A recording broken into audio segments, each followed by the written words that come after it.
What's up, everybody? This is the How You Feel podcast. This is your boy Will. I got my boy Brandon, Sarah, and he's back at it with another one. All right. Another one. So first and foremost, how you guys feeling today?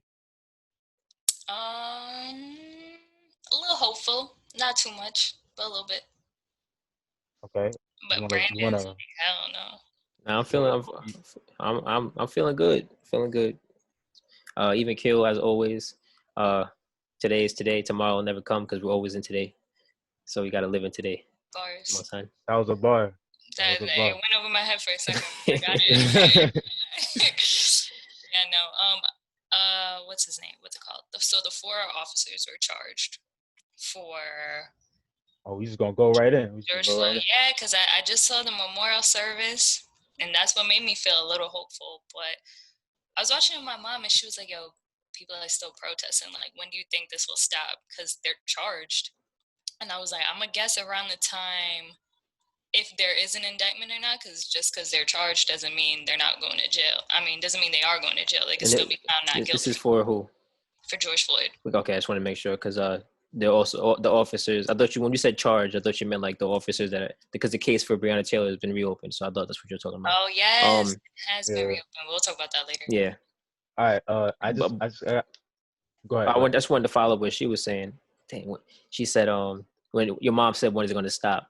When do you guys Because think it's gonna stop? but like with one just to that answer that alone, this is no longer about him. And even if they all do get convicted, because I think right now they're being charged for second degree, right? So Well, only the guy. only the guy who did it. Yeah. Next. Even if he does get convicted, which I strongly believe no one should be advocating for first degree murder. But This even makes if sense. they won't win because you'd have to prove Mhm. premeditation. And you can't say that you can't prove that in the moment. You don't know. Who knows? They might get off on that. So Exactly. It's not a second strong degree. case. But even if he does get convicted of it, and all four officers get convicted, it's not like we're not just gonna be oh okay cool. Like it's escalated way beyond that point now, where there needs to be something else that has to come from maybe the president's maybe something that he's not gonna do nothing, which is why I don't see these protests stopping anytime soon. You know what's crazy though? I do have a question for you guys. Do you believe had George Floyd's incident happened, and we weren't in quarantine, it was just like it was before, where everyone's kind of out working, you No. believe that we would be in the streets protesting today? No. Not with Not as the long, at least. news. Word true, and not with the news of the charges and all that. It would have probably died down a lot. Nah, I don't even mean from dying But down. This is my thing. I'm happy it happened when it did. I'm not. It's so fucked up to say that, right? I'm not happy he died. Yeah, But no, I know exactly what you meant wait, because we wouldn't have given it the exposure that it needed. I feel like there's a lot of things. Even when even the last protests that were going down, a lot of people were kind of like, I gotta work, but there's so many people home right now. You can kind of go ahead and do that. So yeah, when you were talking about the question, did you mean like, do you think people are going to protest in general, or do you think it would last this long? Like, not even last this long. I don't. All 50 states, all 50 states is protests going on, and they're doing it like every day.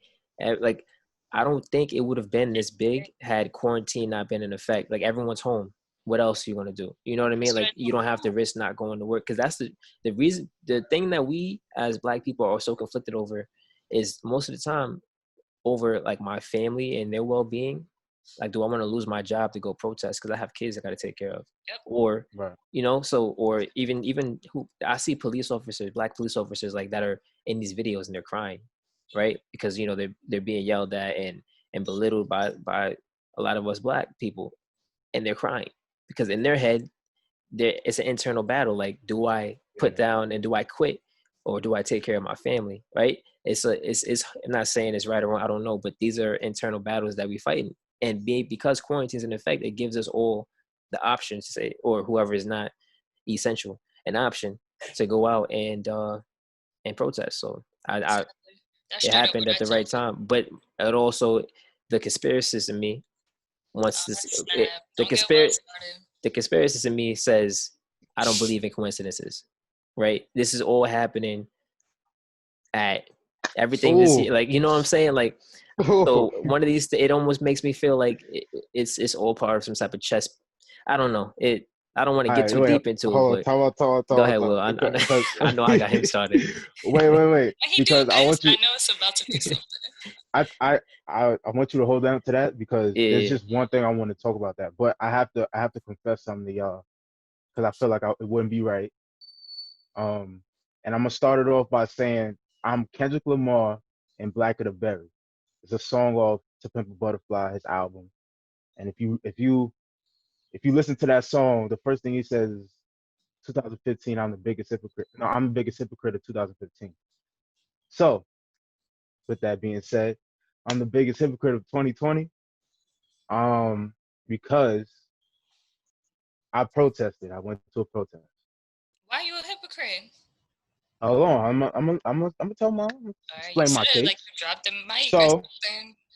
yeah, that was a little bit of my job. But all right, so in a previous episode, I said that I wouldn't protest, Mm, and to this day, even after the protest, even after I came from a protest, I still have the same feelings. What had happened was, my bro hit me up saying he wanted to go to a protest, and I was like, nah, bro, I'm not ready for the protest. And then we recorded, and then another one of my friends hit me up that said she wanted to go protest, and she didn't want to go alone. I was dead going to tell her no, but then I was like, damn, bro, like, and I know her, like, she's my friend, like, she's my friend. I hmm. was like, nah, like, you can't tell her no. That's OD, like, you wildin', like, and like, what if she goes alone? You dead Yeah, gonna be wrong, you like, gotta go to them with a buddy. It's a buddy system thing word. with protest. So I went, and I'm gonna keep it a buck, like, that's not it. I mean, it's not that's not the answer. Maybe you Like, went it's to the wrong protest. nah. I went. It was a really well organized protest. Like, it Okay, was. so so what why didn't wasn't you it? like? What do you mean when you say that's not it? That's not. All right, What happened at that protest that makes you feel that way?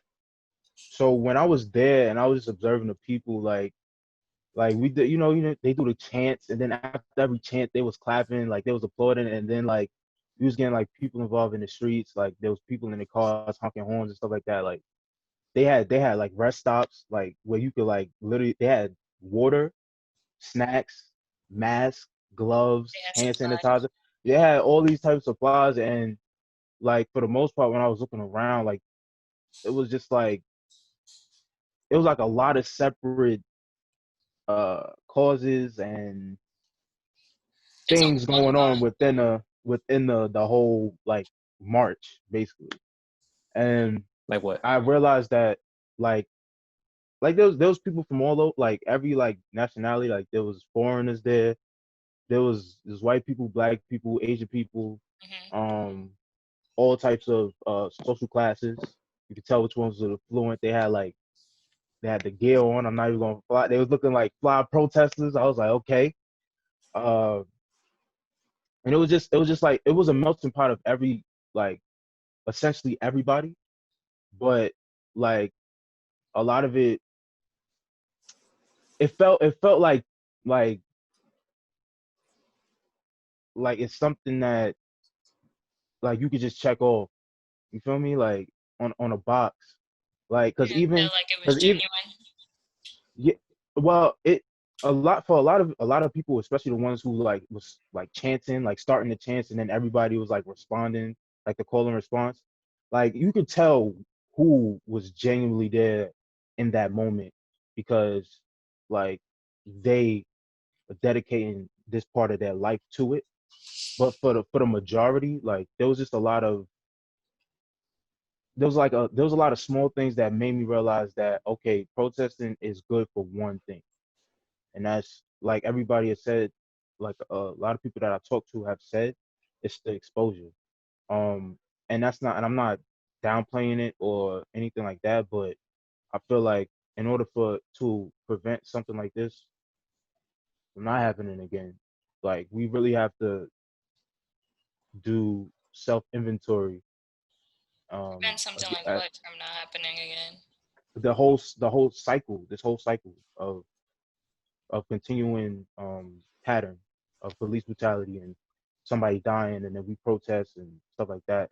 Like and to your point, Brandon, I think like this is kind of, it's gonna sound crazy to say this, but this is a blessing in disguise because this is like the quarantine and everybody being inside was the right push enough. I don't even know if I'm saying that right, to have a have us see some actual substantial change, like in the processes of how this all plays out. Like this this is the first case in our lifetimes where this has happened, where it's like it's gotten this far and like we're going, like it's still going, But how could you say moving that forward.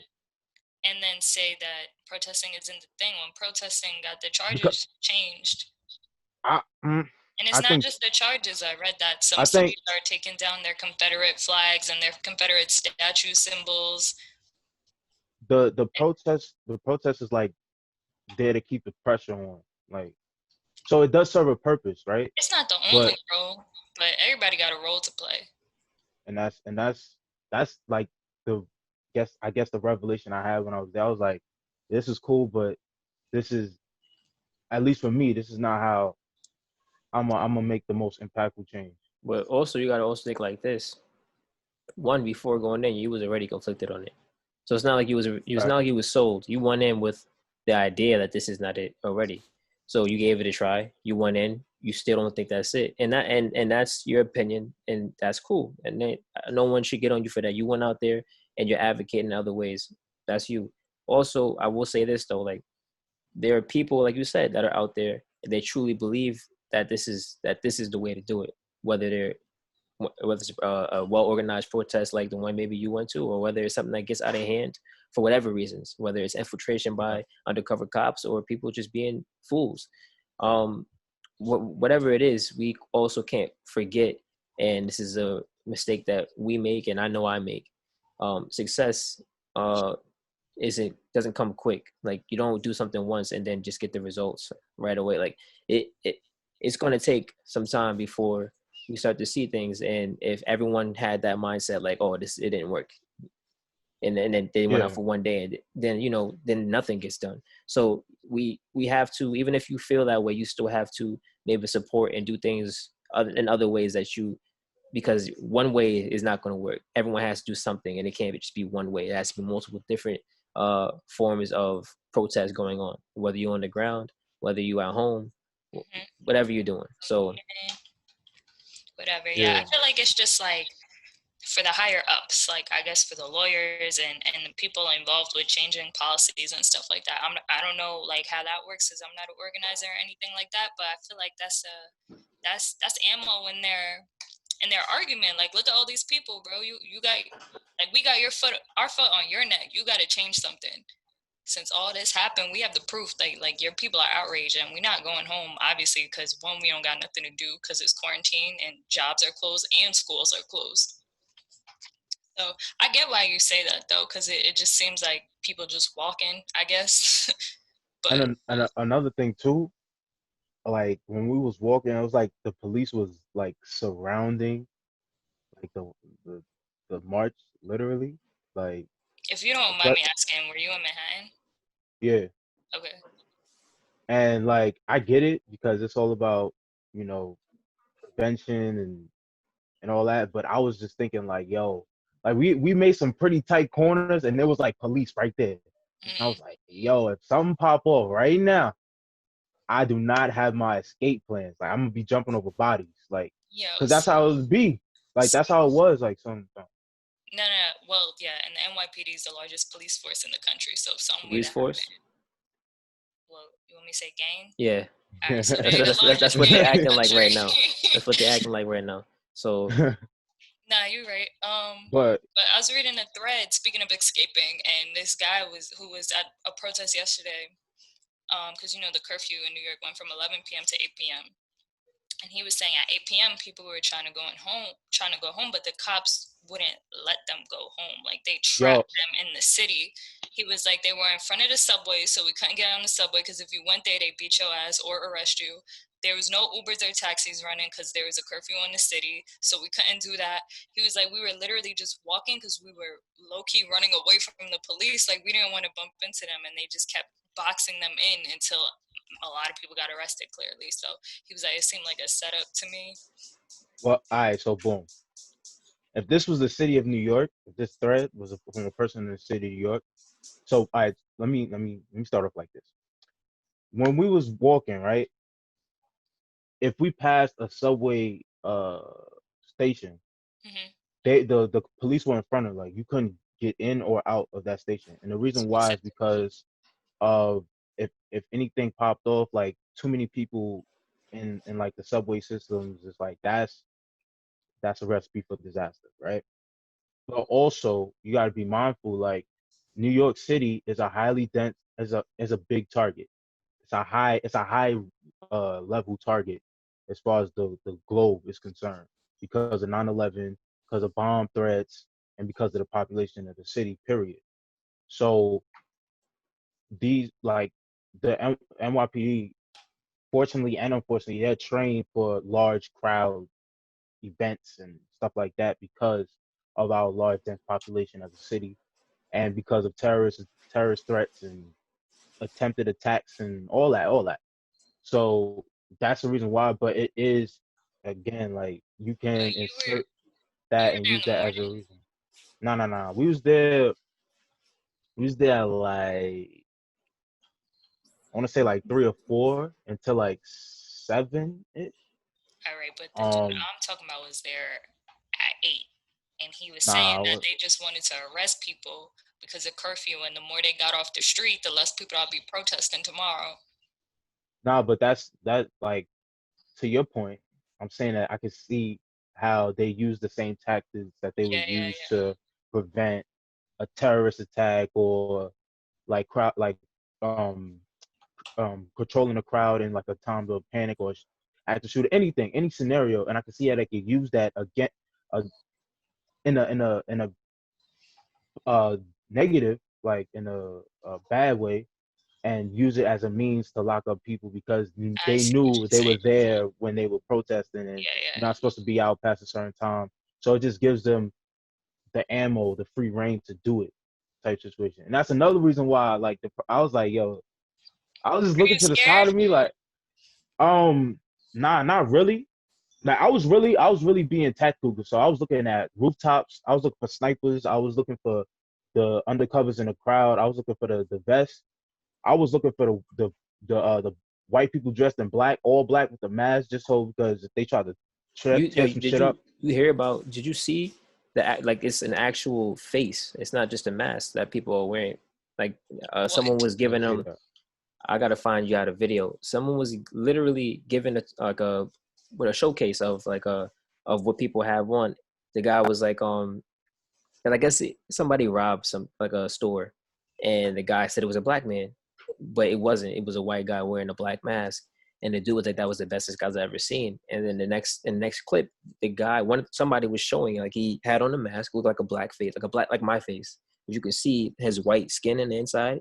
He was like, "I don't have on my makeup," so you can see. He showed the arm. It had like a black arm with like a wrist. It looked like a regular black hand. Like it's getting that real. Like Yeah, if you have He this yeah, had stuff, like a arm sleeve. like imagine you see my hand, Yeah, it yeah. looked like this, but he would you could see inside the mask, like it was like almost like a cartoon yeah, That is. when they rip off their face, and it's like it looked yeah. like that. So That I'm sorry. That was a conspiracy theory that was in the case of Nipsey, that a white man, like an agent, an undercover agent somewhere. But Nipsey knows that guy though. Like, That's what they say, but like, keep it a buck, right? Let's say, like, how the story played out. hmm Uh, Nipsey got shot, right? Boom. They found the dude. They arrested the dude in L.A. it's not. One of the most, Oh, it is. historically, one of the most racist police departments in all of the land. Found a black man and just handcuffed him and put him in the car gently. And then, like, we never heard or seen we don't even know if this man got charged or nothing. Like, I there know was you got. nothing. Nah, I don't think so because like there's videos of him talking to Nipsey before though. Like before No, no, no. that I'm stuff talking. people I'm talking about after. I'm talking about after because you gotta see how it plays out after. you Like, you think know what I a white mean? man dressed up as this same exact man that Nipsey already knew? Brandon just said it, and it's been a floating conspiracy theory. But let's not. I don't want to focus our attention on that. I just want to say in closing, I want to I say want to I ask. Sorry, I no wanted to ask no Brandon. about protesting. Yeah, Just yeah, no, I, it's I didn't cool. want to I didn't want to make the I didn't want to get the message confused. Yeah, yeah, I just no. want to say thank you to all the people that are out there on the front lines uh of the protests day in and day out for like days on end because we walked a lot. Like we walked deep. Yeah, Like I you be think we playing some walked miles. almost 40 blocks. Um and for those who are out there with giving out the supplies, I appreciate y'all. Thank y'all because water is definitely needed when you walking, especially when it's hot in the summer days and all Yeah, that. volunteer Um, medics. word. There was a shout out. There was a nurse I saw with a sign in there, and there was another nurse who had a first aid kit on her. And she had a sign on her back saying, "I'm a nurse and I have a first aid kit." So shout out to her. That was dope. You want to Like know there was what's a lot of crazy? Like these women, or you said women, so I just said women. But these people are literally in the middle of a pandemic, like having to cure sick people during their job or I guess office hours, and now they're volunteering to also help heal people on their off time when corona is already crazy. Like we already know the nurses are overworked and they still outside doing this, so shout out to them for real. But I want to ask Brandon, the guy that you said you saw the video of, was he wearing like short sleeves or like long sleeves? It was so the dude that was giving the showcase of the mask, Yeah. he was wearing a short sleeve shirt and he had on the arms, and you can see, and like the arms had like a wristwatch or whatever the case may be. But it was literally like if you were staring at me, and inside my eyes you could see like a man, like a white man. Like that's what it was. Like the eyes were like he didn't have his makeup on, so you could tell like he was inside of the mask, but it didn't look that realistic. But that along with like a hoodie, If it's at it, like it at looked real. night, It looked real yeah, enough. Like you can I could mistaken that imagine. for a real person. So it's just like if you're going that far, what else is out there? So uh, that's it the was just mind real boggling. I never even thought to think. I always thought that was only in cartoons. Um, but then you're watching videos like there's so many things. Uh, as far as deception out there is crazy. But you got to like, once again, these are the things we got to be mindful of. Um, as far as everything that and the word I'm looking for is not there. But as far as I'm you know what I'm It's talking about. wild, yeah. It's just Yeah. crazy to think that like you come up with something like that. Also, a lot of people are talking about. I don't know if y'all seen Donald Trump with his little Bible Yeah, taking a picture in front of that church. it's very reminiscent of Adolf Hitler, I knew he was gonna say that. But what did Adolf Hitler hold up a Bible? just like that in the same For pose, real? same pose, same Somebody was everything. like, "Yo, he holding that Bible like it's burning him." So if you look up the picture, you'll find it, same pose. Yeah, no, So it was crazy because I actually heard about it from a nurse because she was like, we were peacefully protesting. And usually, like, these protests don't really get violent until curfew, like, till it's past curfew because they want people to clear the streets, obviously. But they were outside 2 hours before curfew ended. And all of a sudden, they were getting tear gassed and, like, police were hitting them with their shields or whatever. And they were getting pushed out forcibly out of the street or whatever, and the nurse had her like medical tent messed up by the police or whatever. And then like come to find out, people were so mad they got kicked out of that area because Donald Trump wanted to take a picture in front of the church. right. So And I heard about that. with I his heard about Bible that. yeah, didn't a open Bible it. that he probably doesn't even never read. Nah, So yeah, it didn't open it. Some reporter asked him, "Is that your Bible?" He said, "It's a Bible." it's a I Bible. just, I don't. He probably can't read, to be honest. Didn't go in the church. I saw that the church, I don't know if it was the reverend or whoever owned the church or whatever, didn't know he was gonna be there. Was pissed that he was there because he was like, "You just using our church as if it's like a chess piece in your game or whatever. It And you is. just kicked all these people out for no reason, forcibly, when you're not allowed to. Religion, we don't got to speak about that at this moment. Yeah, that's a whole other topic. But unfortunately for the people who are that have dedicated their lives to it, unfortunately for you, religion in the eyes of the world is a chess piece. It's a game. It's essential in business. So it's no longer viewed as what it maybe should be viewed as. So That's uh, tough. That's tough. so yeah. Woo. Talk about, well, you got something on your chest. Nah, all right. So I'm not even gonna touch that because that's deep waters. That's deep That, yeah, waters. we don't gotta speak about that Uh, today. But We can talk but about him using it in a tactical manner. oh, oh yeah, it's for his. All right, and this is funny too because I came like kind of like it came to me. But when it comes to Trump, I feel like doesn't have supporters. Trump has fans, and I say that because people like Got a his cult. his cult fan following uh really like has convinced themselves or have been convinced that they like Donald Trump is the truth, right? And I know because I was talking to one, You was talking and to yeah, I your was talking to one, yeah, yeah, and like she like she tried to catch me. You know how they try to catch you, and they try to like say things and put things out in a conversation that had nothing to do with the conversation, just to throw you off. yeah. So essentially, she asked me about the KKK, and I hit her with some facts that she didn't even respond to. You feel me? Like it was just like, Probably never heard it boom. before in her life. No, no, Just, no. I'm gonna give her the benefit of the can I doubt, ask and you I'm where gonna you see if met she's her? I know it's not your friend. yeah. So when I was up at school, when I was in college Okay, at my got you. first school up in Binghamton, I met her. Say We worked in less. the same office, but she's like, I just had to like, I really want to like as a psychological experiment understand, so I don't have to get mad because if I understand, I'm not gonna get mad. So it don't even. I understand clearly now how Trump fans are Trump fans, like, and it doesn't bother me. It doesn't Explain it move to me. me, because I don't understand. It's really like they is good at like just like him when he can manipulate words and facts or just outright say yo I ain't say nothing like or I ain't say that or that never came out of my mouth and he But clearly everybody did. knows he's lying. Well, I guess It, everybody except them. but that's the thing though. Like they will they take facts that are actual facts and they like twist them to spin to create a narrative that he's good like he's for the people and I'm like that's like nah you missed the line you missed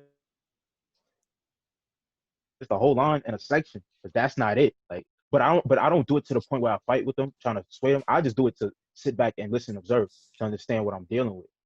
So that's the whole premise behind my thinking with it. But it's funny, it's funny, and all that. But for It used to Brandon, be funny to me, but now I'm like, yo, we're literally fucked up, like in its purest sense right now. Like the whole country is going down.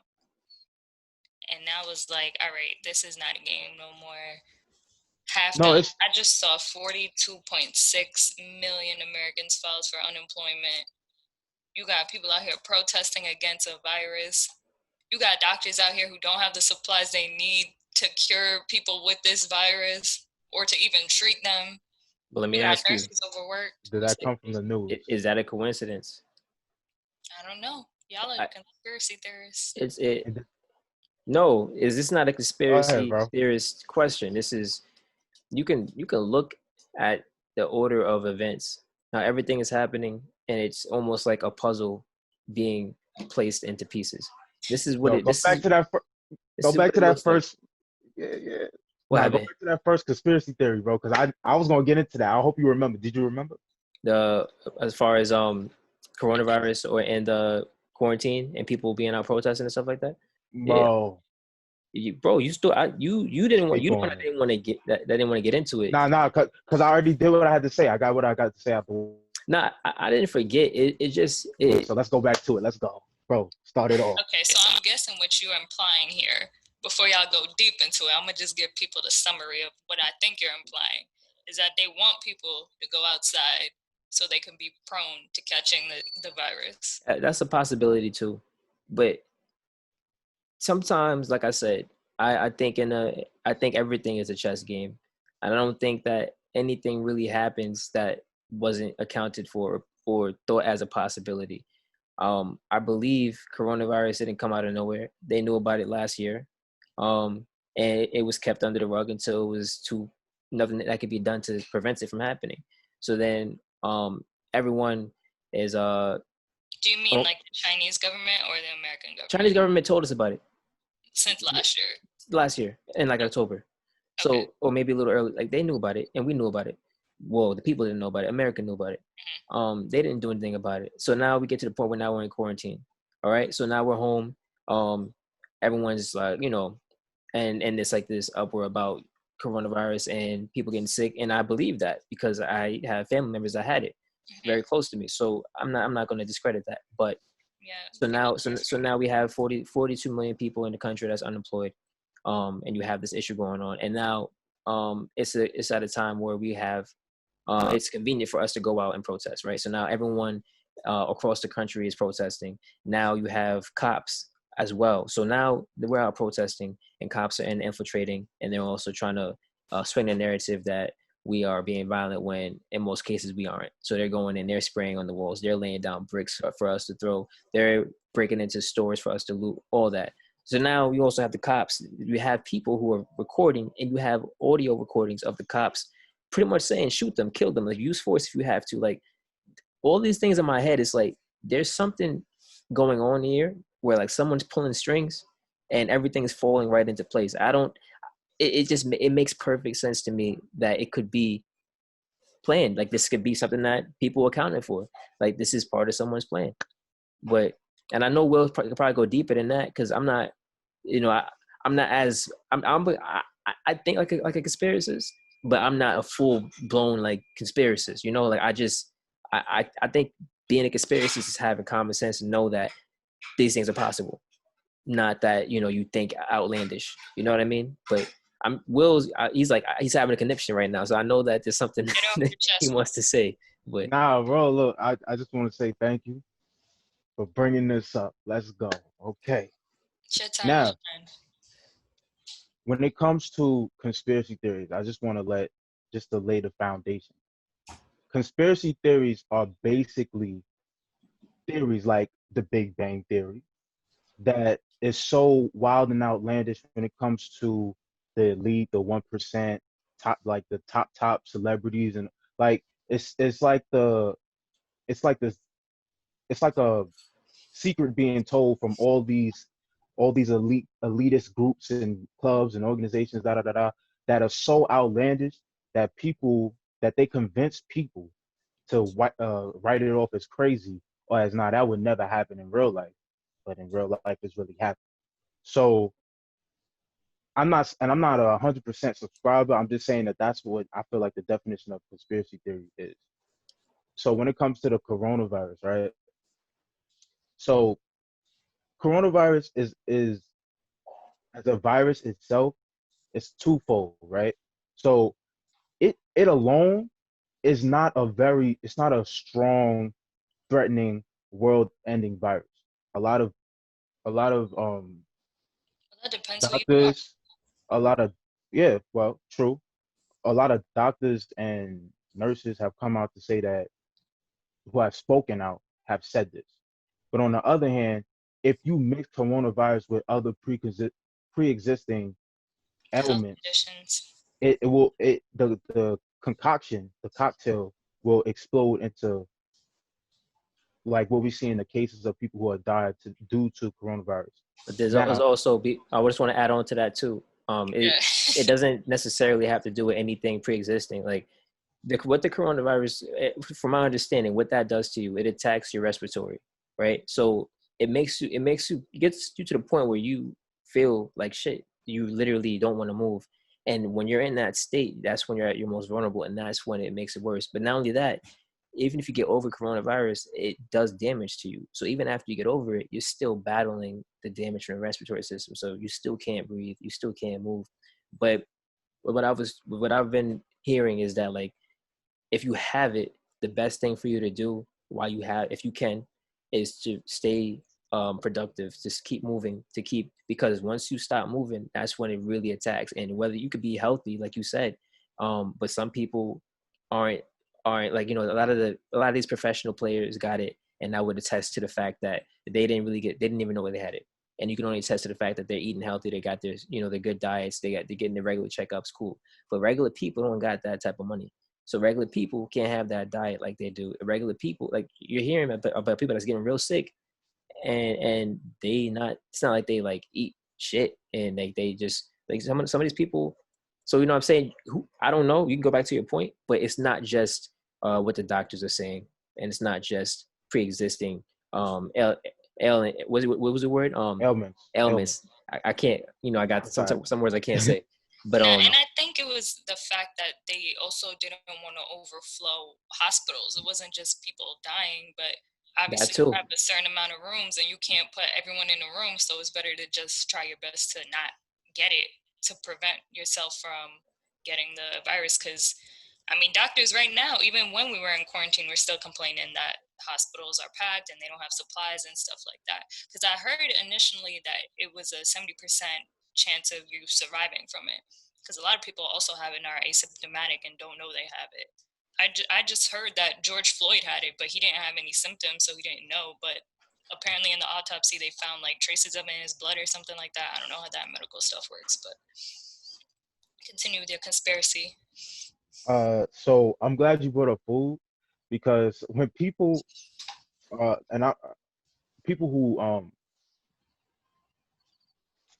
people who just take things at face value um kind of don't really go in deep with the critical thinking aspect of it. But for those who know that when you when you want something to come into effect on a large scale, you need two things. You need time and you need a system. And what that means in the case of coronavirus has always been around. It's a mutation. It's a derivative of MERS and SCARS, and those have been known for a number of years, like probably decades by this point in time. So with that being said, damn, hold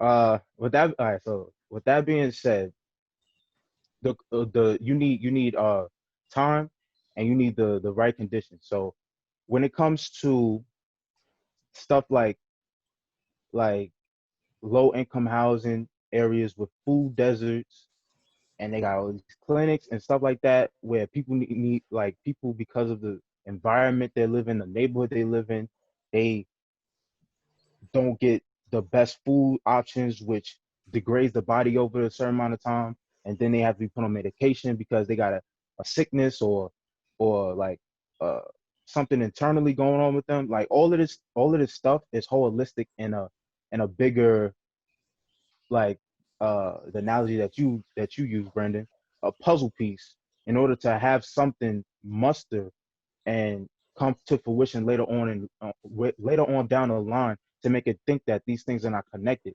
But all these things are connected and they play a part in the result that is trying to, that was set into motion as a plan.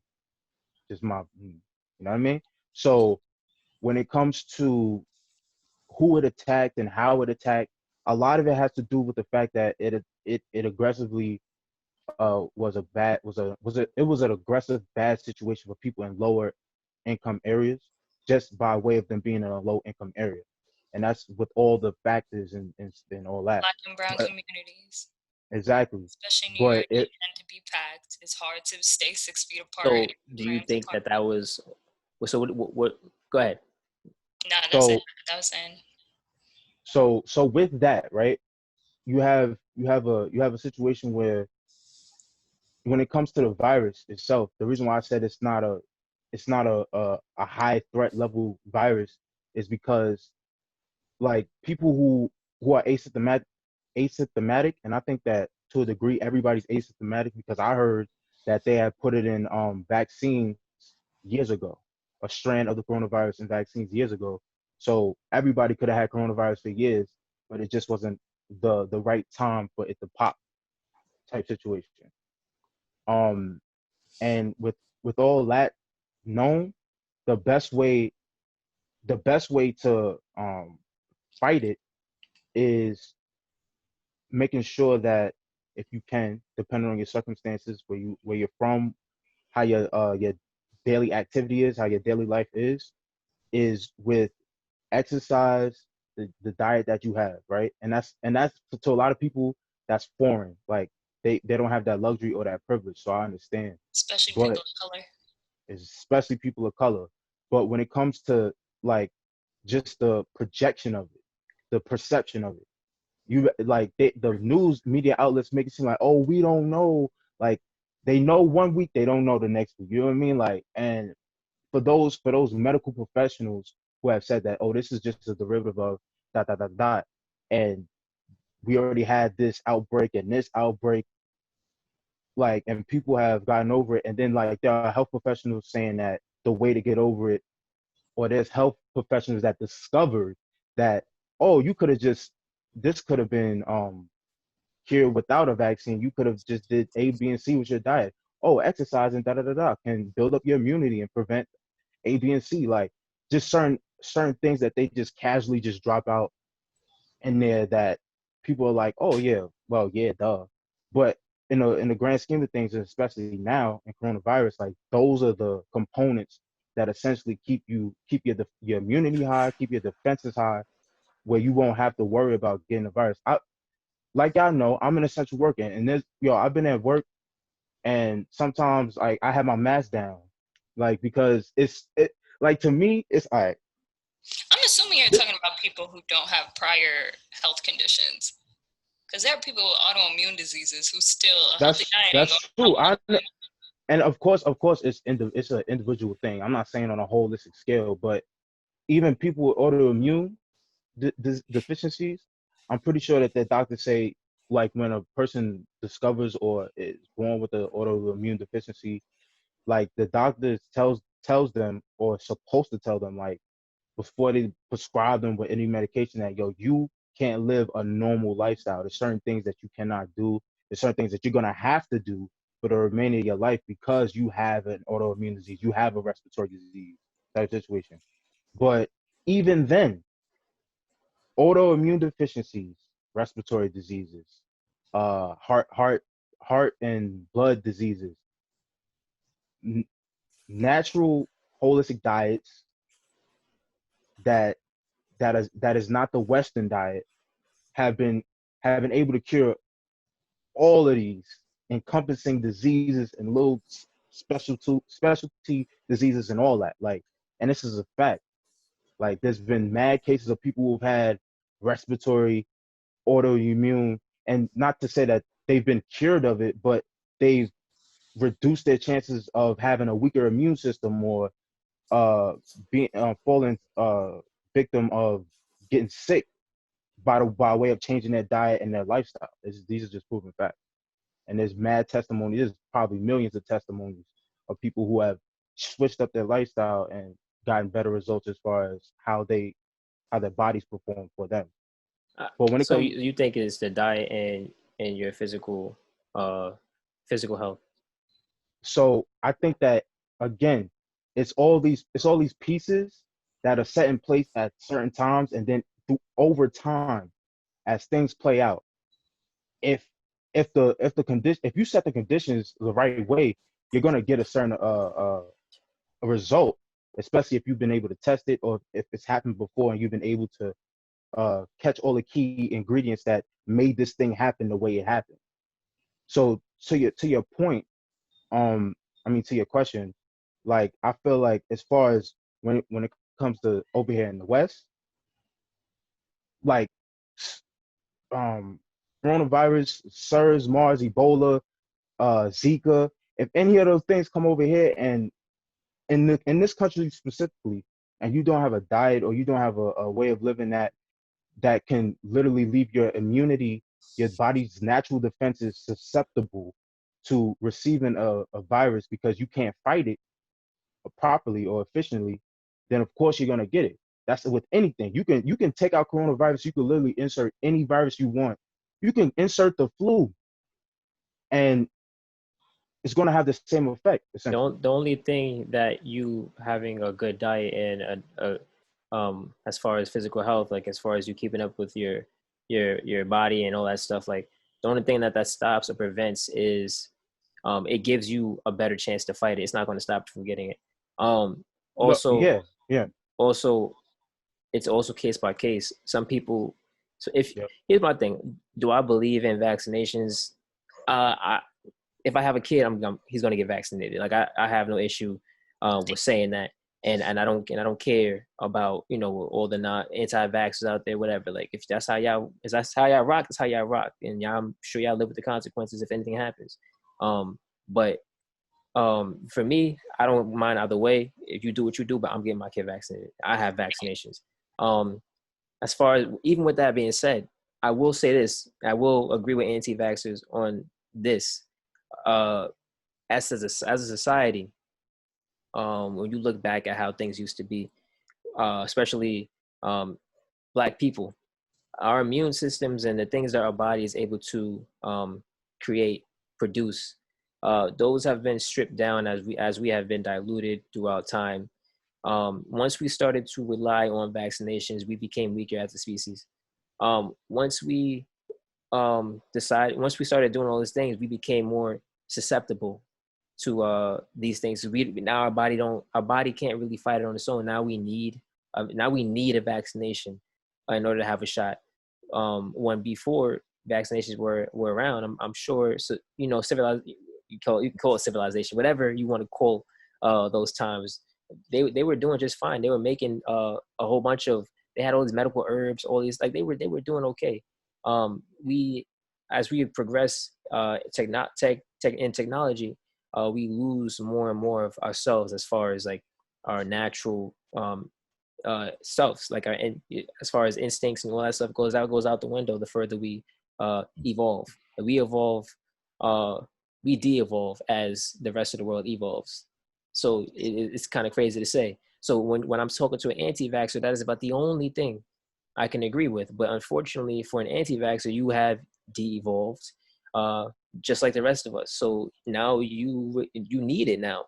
So yes, you're right. At some point, you didn't, and maybe there are places in the world that don't rely on this stuff, so their bodies can take it. But unfortunately, you're not that, and your child isn't that either, because you grew up in a world where in a society where everyone is susceptible. So that means your kid is susceptible too.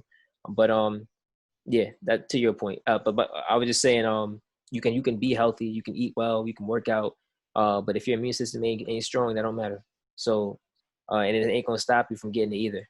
It can help.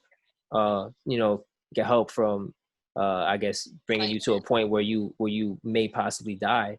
It can help. You fight it off to the point maybe the worst is a fever and you throwing up. But if that's the worst of it, then yes, I guess being healthy, or maybe you never feel it at all.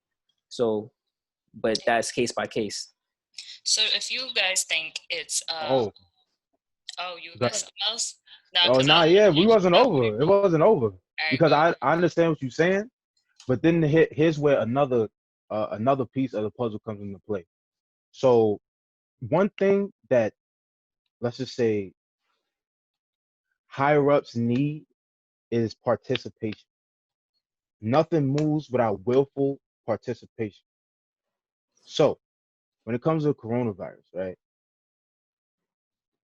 Not to not to say that the case, well, it's been reported like all over social media that a lot of cases were being fudged in with coronavirus cases. So if you didn't even have coronavirus, if you die from something like a natural causes, they was writing it off as coronavirus, right? But other than that, on the news, the fear mongering tactic that they used when it came to the coronavirus, it made people, honestly, it'll make you very confused and very fearful, right? So why do I say that? Because what fear and confusion does to your body is that it puts a stress on your body. And let's say if you're a person that's been watching the news just so you can get updated or whatever the case may be, it's no coincidence that all they will report on coronavirus was the death totals, the number of death cases, the number of people who died from the virus in the states and then globally, right? And then in between they post some hopeful stuff with like video collages, photo collages, and all that. But other than that, 24/7 was, oh, the death totals up to da da da da da da da, to keep the fear going, keep right. So this is very important too. Shout out to all, I call it the guerrilla media, the people who are actually out there doing their own media style investigation on just the claims that the news was making, and they disproved a lot of what the news was saying. And I feel like that got to a point where people started to understand and realize that, oh, maybe the coronavirus is not that bad. Not to say that the coronavirus is not bad, but it's not as bad as they're portraying it to be, right? So and this also coincides with the fact that they was about to open up, like, so basically it wasn't working, right? Because I feel like personally, I feel like they was trying to stretch this out a certain amount of time to get something done. That's going too deep in the wormhole. Let me try to stay focused So as you possible. don't think it's a coincidence that this whole At all, thing at all, happened when they was because about to open up the country? at all. And I'm gonna tell you why. Because I say like in April, the end of April, not even the whole month of April, like it really started to die down as far as people respecting the social distancing, wearing a mask. Like a lot of people were coming to the realization that ah, uh, like they was still wearing in like public places. Like let's say at my job, if somebody was come shop, stuff like that. Like of course they would have to wear a mask to get in and shop and do all that stuff. But like I would like you could just see it. You can feel it. Like people were not like as fearful as they once were like in the beginning, like in February, March. Like people were actually coming to a point where they was like actually I don't I don't I don't believe in coincidences. Um, and that a lot of that is due to myself as a child and interaction with my father. Like a lot of things just happening and things going missing, and him questioning things because he know like it just happened to go missing when I, you know what I'm saying, like or they just happened to move when you was around. Like when you start to think about these things, and usually coincidences happen, but they're rare. Like in my opinion, coincidences don't happen every day. Like it should coincidences don't happen all the time every day. Like coincidences happen, but it's like those are coincidences. Something like this, like Will said, I don't believe. Like I said, everything that happens for the most part is something that the country knows about. Either they choose, they give it a level of importance. And I promise you this: the only thing that ever takes number one priority on America's list is where they stand on the economic pole. Everything else takes a backseat. So damn, bro. You I was getting that. You everything got else it takes though. a Go ahead, backseat. keep spitting. No, my fault. Go ahead. My fault. You keep Nah, going. keep spitting, bro. Nah, Make bro. that point. I took your flame. You continue. Nah, nah, nah. All right, so boom. So so coronavirus was dying down naturally, right? And because let's just say certain agendas were at play with the coronavirus. I'm not saying that like to your point, they knew because Don't you think? Sorry, go ahead. what's up? What's up? Don't you think saying something like that is insensitive to George Floyd's death? No, No, that's no, actually no, no, no. This to is deny it would be insensitive. it's tomato tomato, and the point that I'm trying to make. But I see what you mean. But that has nothing to do with. I'm Yeah, gonna get to why you it finish, and then connects. I'll tell her why I feel like it's insensitive to not like I get it, but the oppression is something that they've known about for years, for decades, for centuries. Yeah. They don't do nothing about it, so it's not a priority for them. So then so we understand why George Floyd died the way he did, and to say that it had nothing to do with them not caring is insensitive because they don't care. To say, oh No, yeah, I they know they cared. don't care. I'm talking about the timing part, like the. All right. So let me. So all right. So I'm gonna No leave the. he died at he died. He was murdered. Um, in the right time for something like this to happen.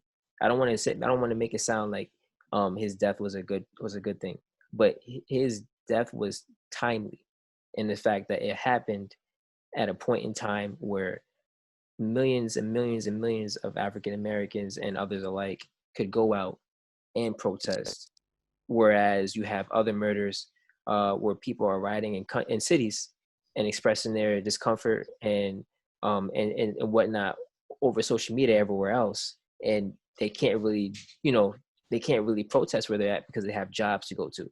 So his death was timely in the fact that yes, it did happen during this time. But what Will is saying is that something like this is like it could be looked at as because, and he's right. Towards like especially towards Memorial Day, nobody really cared about coronavirus. I was watching people. I was driving around. We was looking at people sitting out. They putting chairs out. Everyone was trying to barbecue, go to the beach, like whatever the case may be. No one was really seeming very fearful about it. It was traffic on the roads, like it was normal. Like it was getting to that point where people were going back, and now all of a sudden we have this. Well, It's they like were going to another open it distract. next week. They was That gonna next week, support, but it can't open it now. supposedly. Yeah, And now. now look what they're doing. So now you have 21,000 new cases supposedly of coronavirus, and they want to blame it on the protesters. When just they forgot that it's a 7 to 14 day a process for the coronavirus to hit and take effect. You don't know you have it. So which means that the people who were out on Memorial Day, the people who were out the week before that were trying to go to the beaches, the white people that were protesting about their haircuts, running around with guns, like those people are the ones now that are being affected, not the protesters. The protesters just started getting out there. You don't know that it's them, but this is the new narrative. I see what So you're saying. now we're in lockdown for longer because of the black people, because they acting fools. Really? It's because of us? Because weren't y'all just acting a fool like 2 weeks ago? Aren't y'all So just at the beach? so it's crazy. Woo! Woo! All Yeah. right, so boom. I wanted to leave coincidences for the after I was finished making a point, but basically you just wrapped them up the point. So I the keep stealing your timing fight. in this the timing of this was because of coronavirus dying down. They had the thought another agitator, something that would create a divide. And the reason why I say create a divide is because if you think about it, when you go back to protest, you go back to Corona times, right? When like on a global level, not just here, they were passing off the blame of to who was like dishing out the virus. If you paying attention, so here in the states, it was China, it was the Chinese people that had brought it over. But if you go over to the other side of the world, they had black Africans that they were mistreating because they believed that it was them. So over in Asian countries like in China and stuff like that, they were doing Africans dirty over there. I mean, Uh, they always do though. But not like they did it because of coronavirus. Like that was the reasoning, right? So unfortunately, like people were essentially getting hip to it. Coronavirus was dying down, and he needed something to bring it back up, bring the fear up, bring the nerves, the tension up, everything that they set out playing. In my opinion, they needed something. So what they do, unfortunately, I call it the sacrifice of George Floyd because I feel like that's what it was. And it it literally killed the coronavirus. It stopped the coronavirus dead in its tracks, and it wasn't on the news no more. It wasn't in headlines no more.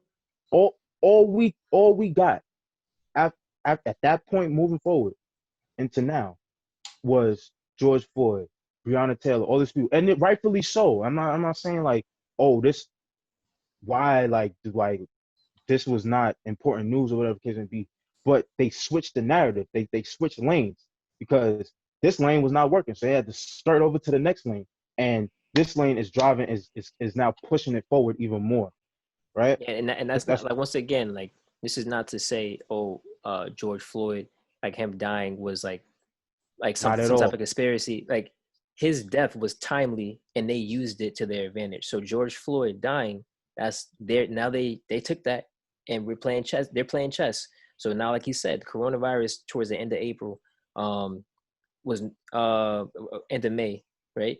And the So man. towards the going end of to May, no one was really worried about it. It was like it was almost looked at as, oh, it's not even that serious anymore. Like they know, like you said, if coronavirus was their tactic for fear, then people got over it. Once George Floyd died, like he said, he died. You didn't hear nothing about coronavirus for almost damn near 2 weeks. It was and just now they trying to George Floyd, or Breonna Taylor, Ahmaud, or like all these are all the names you're hearing. And then back they to back. push that narrative, and then they start to push. So it's not like I'm saying his death is a conspiracy. I'm saying they're using his death for something. Like it's when you look at it, everything that's happened this year from the coronavirus itself, even now, like everything is kind of like I said, it's like a puzzle. If you kind of look at it, everything seems to be happening and fitting perfectly. Um, like I said, what my biggest thing is, I don't think that we would be out here protesting like the way we are. For all 50 states, this is the biggest protest in history, right? I don't think that would have happened. And matter of fact, I'm going as far as, and anyone don't like it, I don't care. I'm going as far as it wouldn't have happened had there not been a quarantine in place. It wouldn't have happened. Bro, It would have bro, it would have Had been the big in time. his city, in Minneapolis. They might have did their protest, and everywhere else might have had their say, like their little protests going here and there. People would have been active on social media, but just like everything else, it wouldn't have got this much traction. So, like I said, bro. No, I was gonna say. So, do you think that this whole distraction thing is it to place blame on like the Black Lives Matter movement, or is it to distract people from how much of a terrible job the government is well, doing in terms of healthcare? everything is to place blame. Everything that's been happening has been to place blame. They're shifting everything back on the Black community. So yes, I believe the protest, they want the protests to happen. As far as the government, they don't care about the protest. It's not bothering them, right? Like they want that to happen so they can go in and prove, like it's like if it happens and I can infiltrate your protest, right?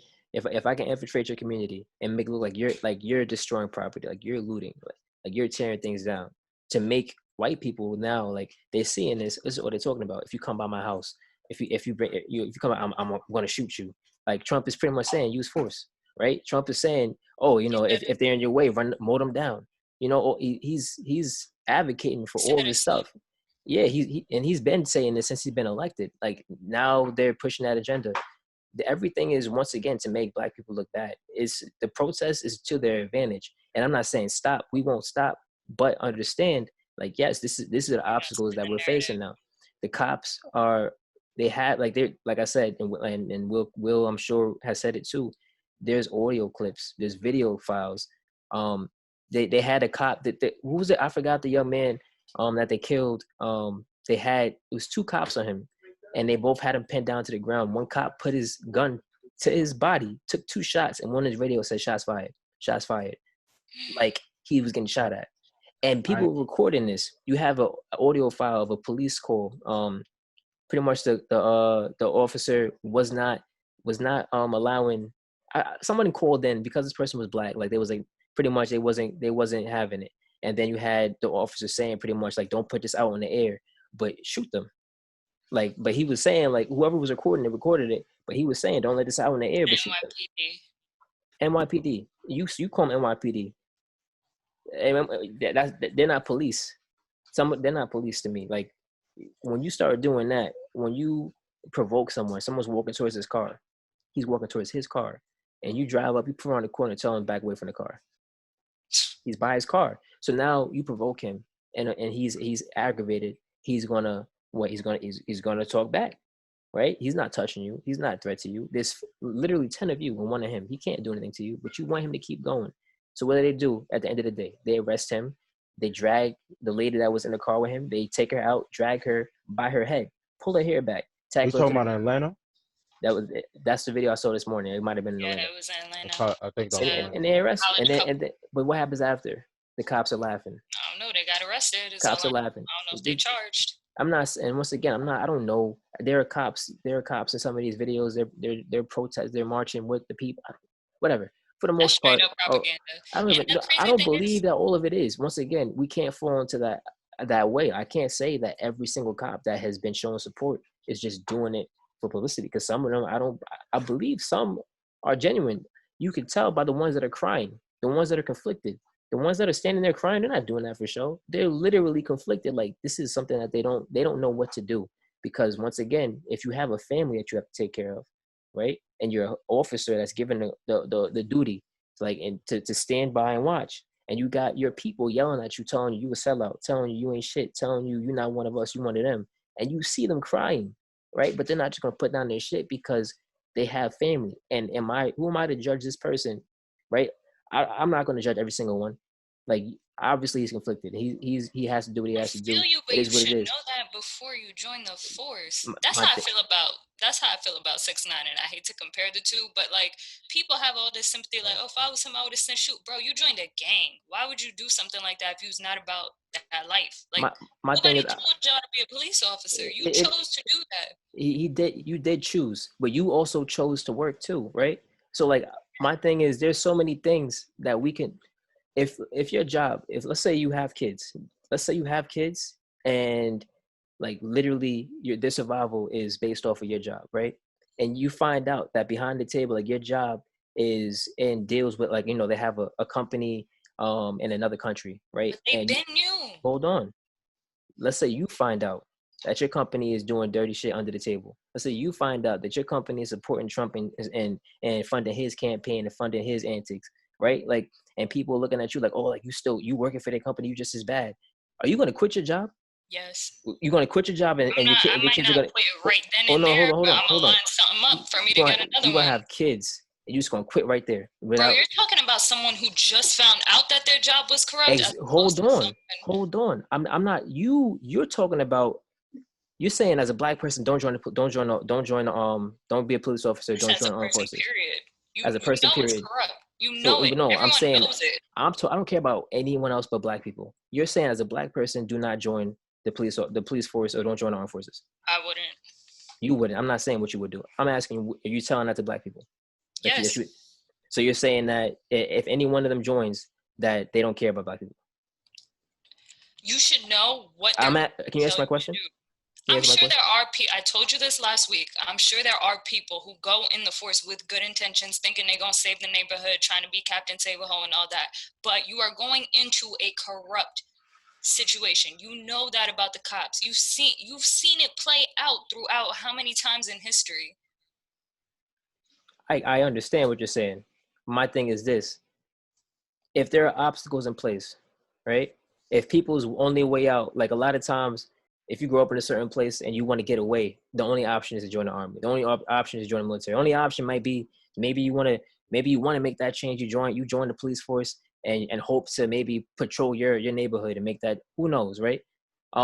If that is your only line of income, and you could talk your shit and say, yeah, if I had kids and I had a job like that, and I would quit.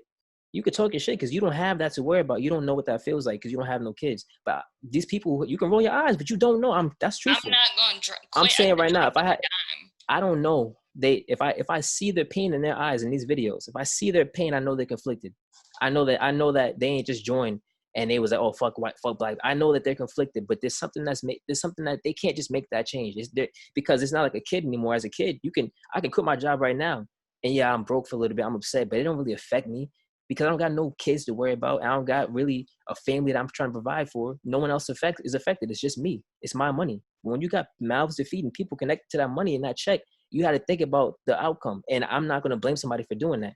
I'm not going to condemn you for doing that. If I can see the pain in your eyes, I understand that it hurts you and you understand. Now I can advocate for you to put your baton down. My thing is, what are you going to do if your squad? They put their baton down, they fired now. What exactly? Exactly, which is why they're not. But my thing is, what are you going to do if you're ordered to now shoot? Are you going to shoot? Then that are you going to shoot?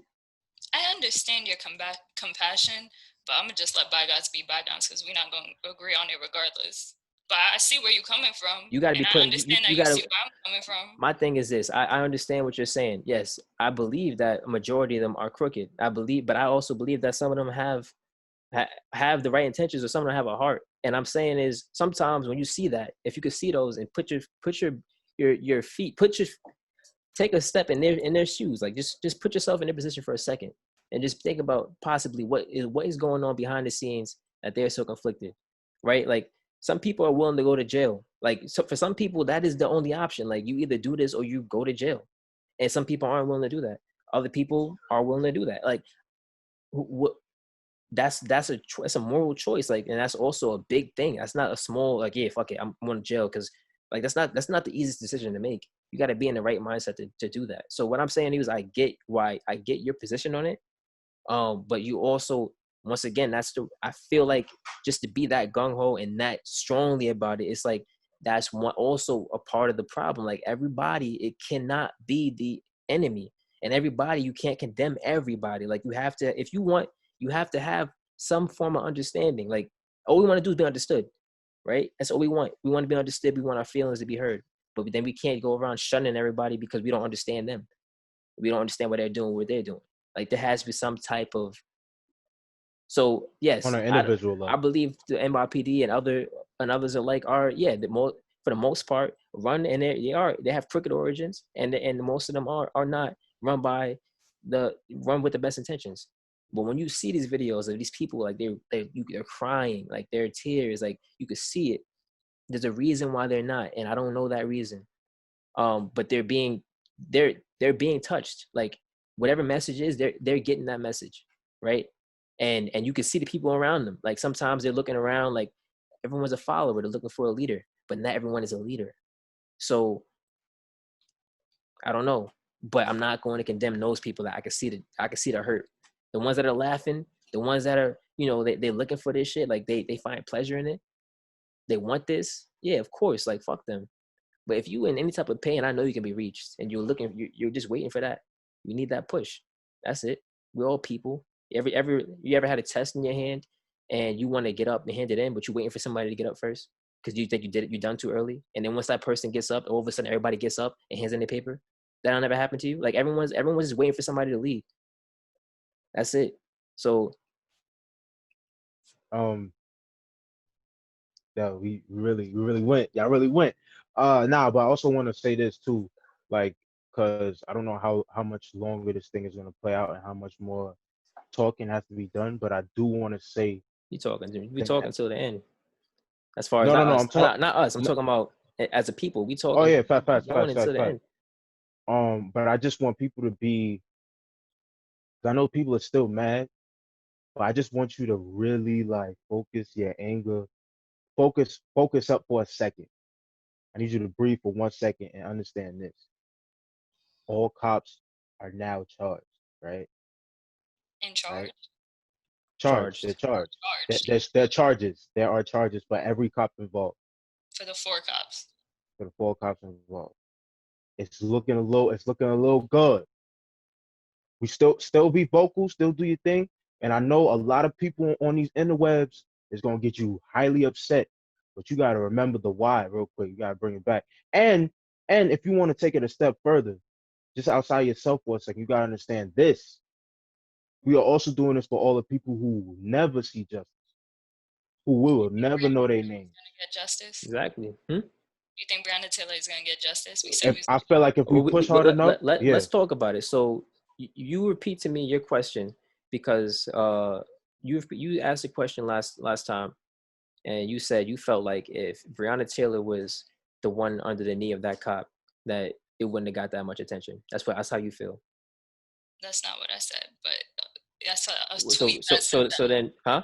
I saw a tweet that said that if it was basically just like black women, like y'all would never make this much noise for a black woman type of thing in terms of the attention that the George Floyd case got because they compared him to Breonna Taylor.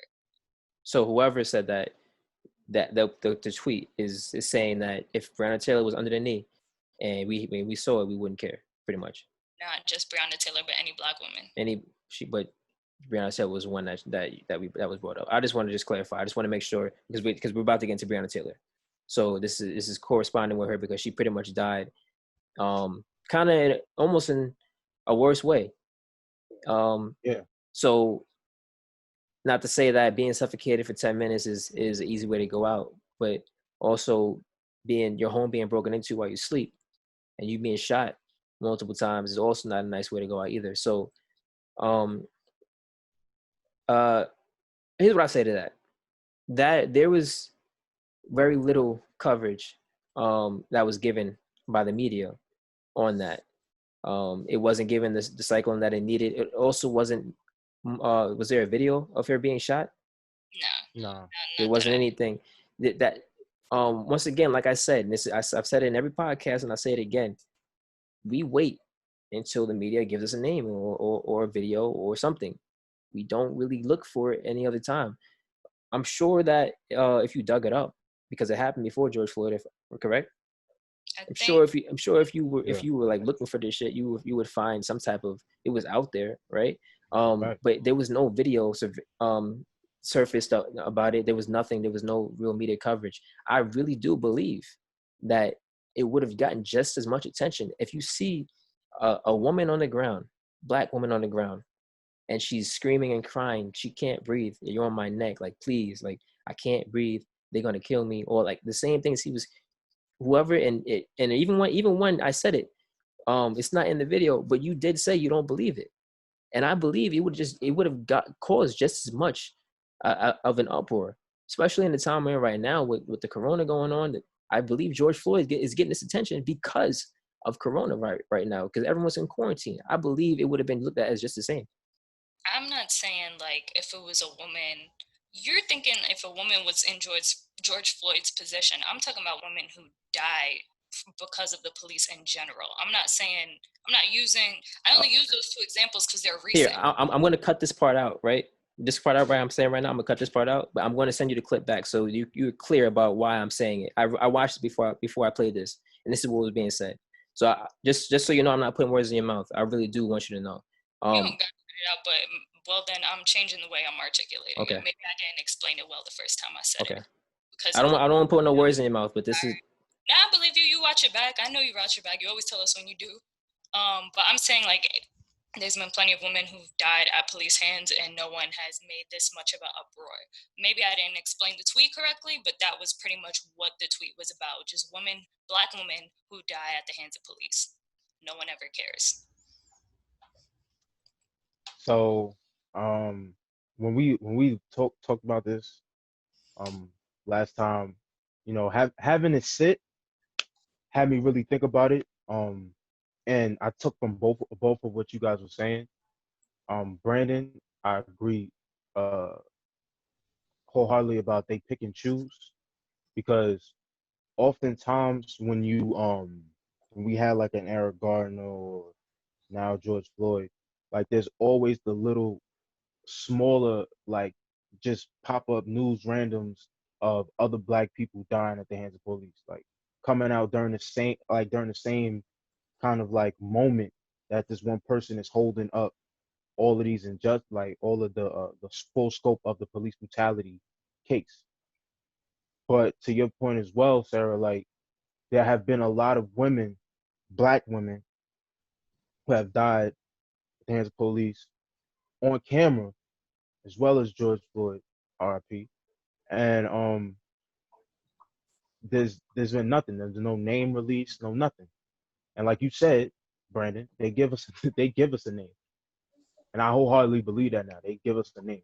So what I feel like this does, and this is something that you can relate to the coronavirus thing. It's invoking emotion, right? We know that there's certain there's certain things that we have to do in order to make the police realize that we're not playing no more, right? But until we get to that point, this is something that they use to tap into our anger, our fear, our emotion to get us off centered to for whatever reason, right? And I do feel like we haven't given the space for those black women who have died or who have been affected by police brutality. And I just feel like I'm not even gonna put a gender on that. I'm gonna say as a whole, because it takes two to tango. It takes the man and the woman.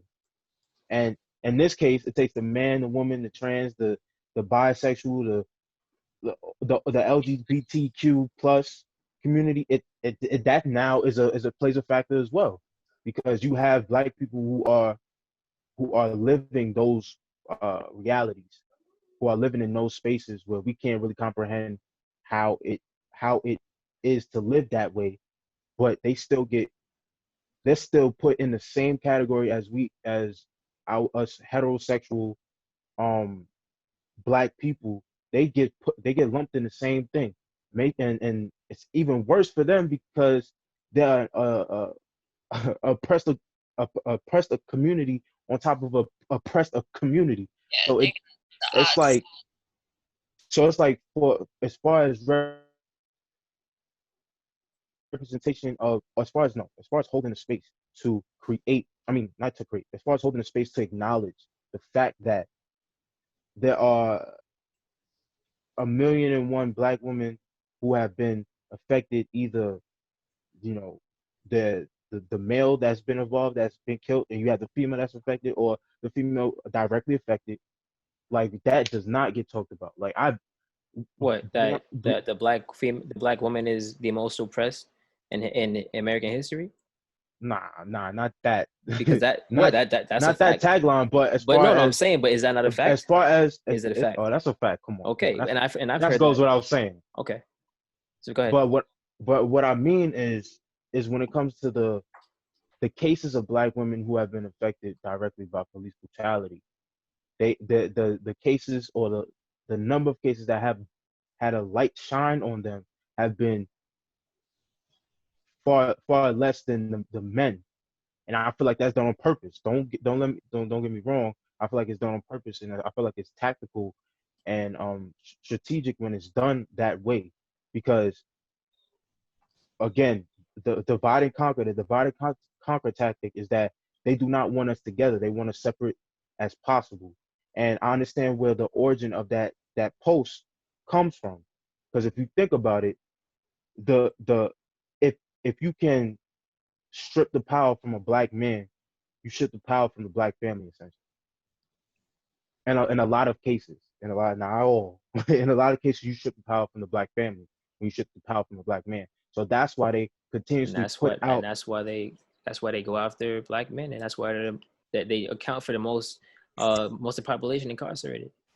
and that's why they choose the black male who has been a victim of police brutality to post online and through media outlets all over, and not the woman, because the woman, by way of being a black woman, is directly affected when the black man is affected by the mass incarceration, the police brutality, the death, dying, essentially, like in all of those ways.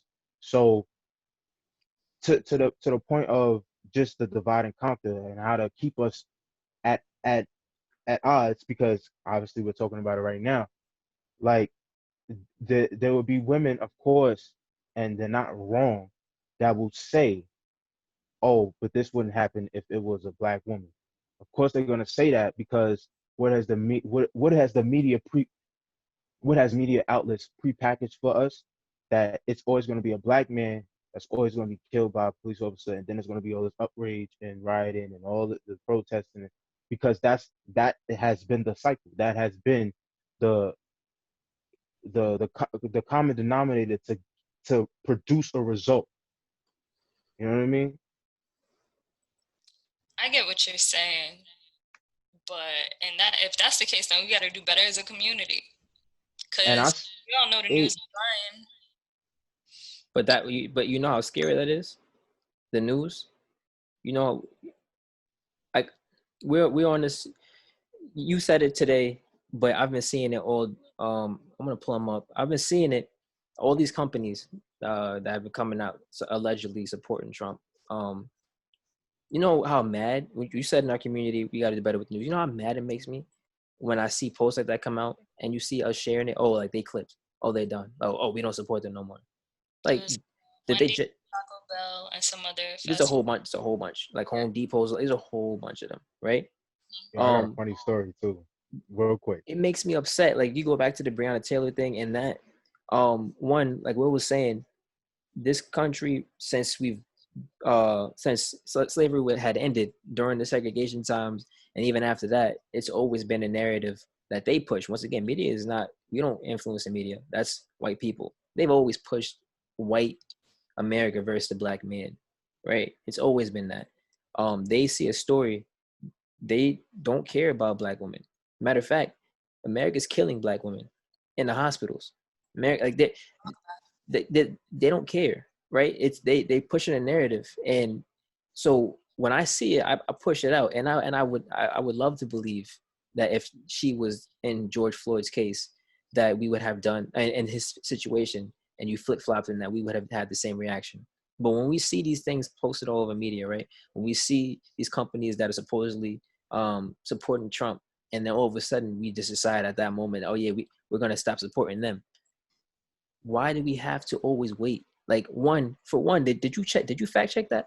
When you saw that list, did anybody really go and look up these companies? And okay, but did Yeah, now anyone? we opened the article and read Hey, it. Like I'm saying, but no, that's not the article. Did anyone go on these from that list? Go and like look up these companies and look up their origins or who they support.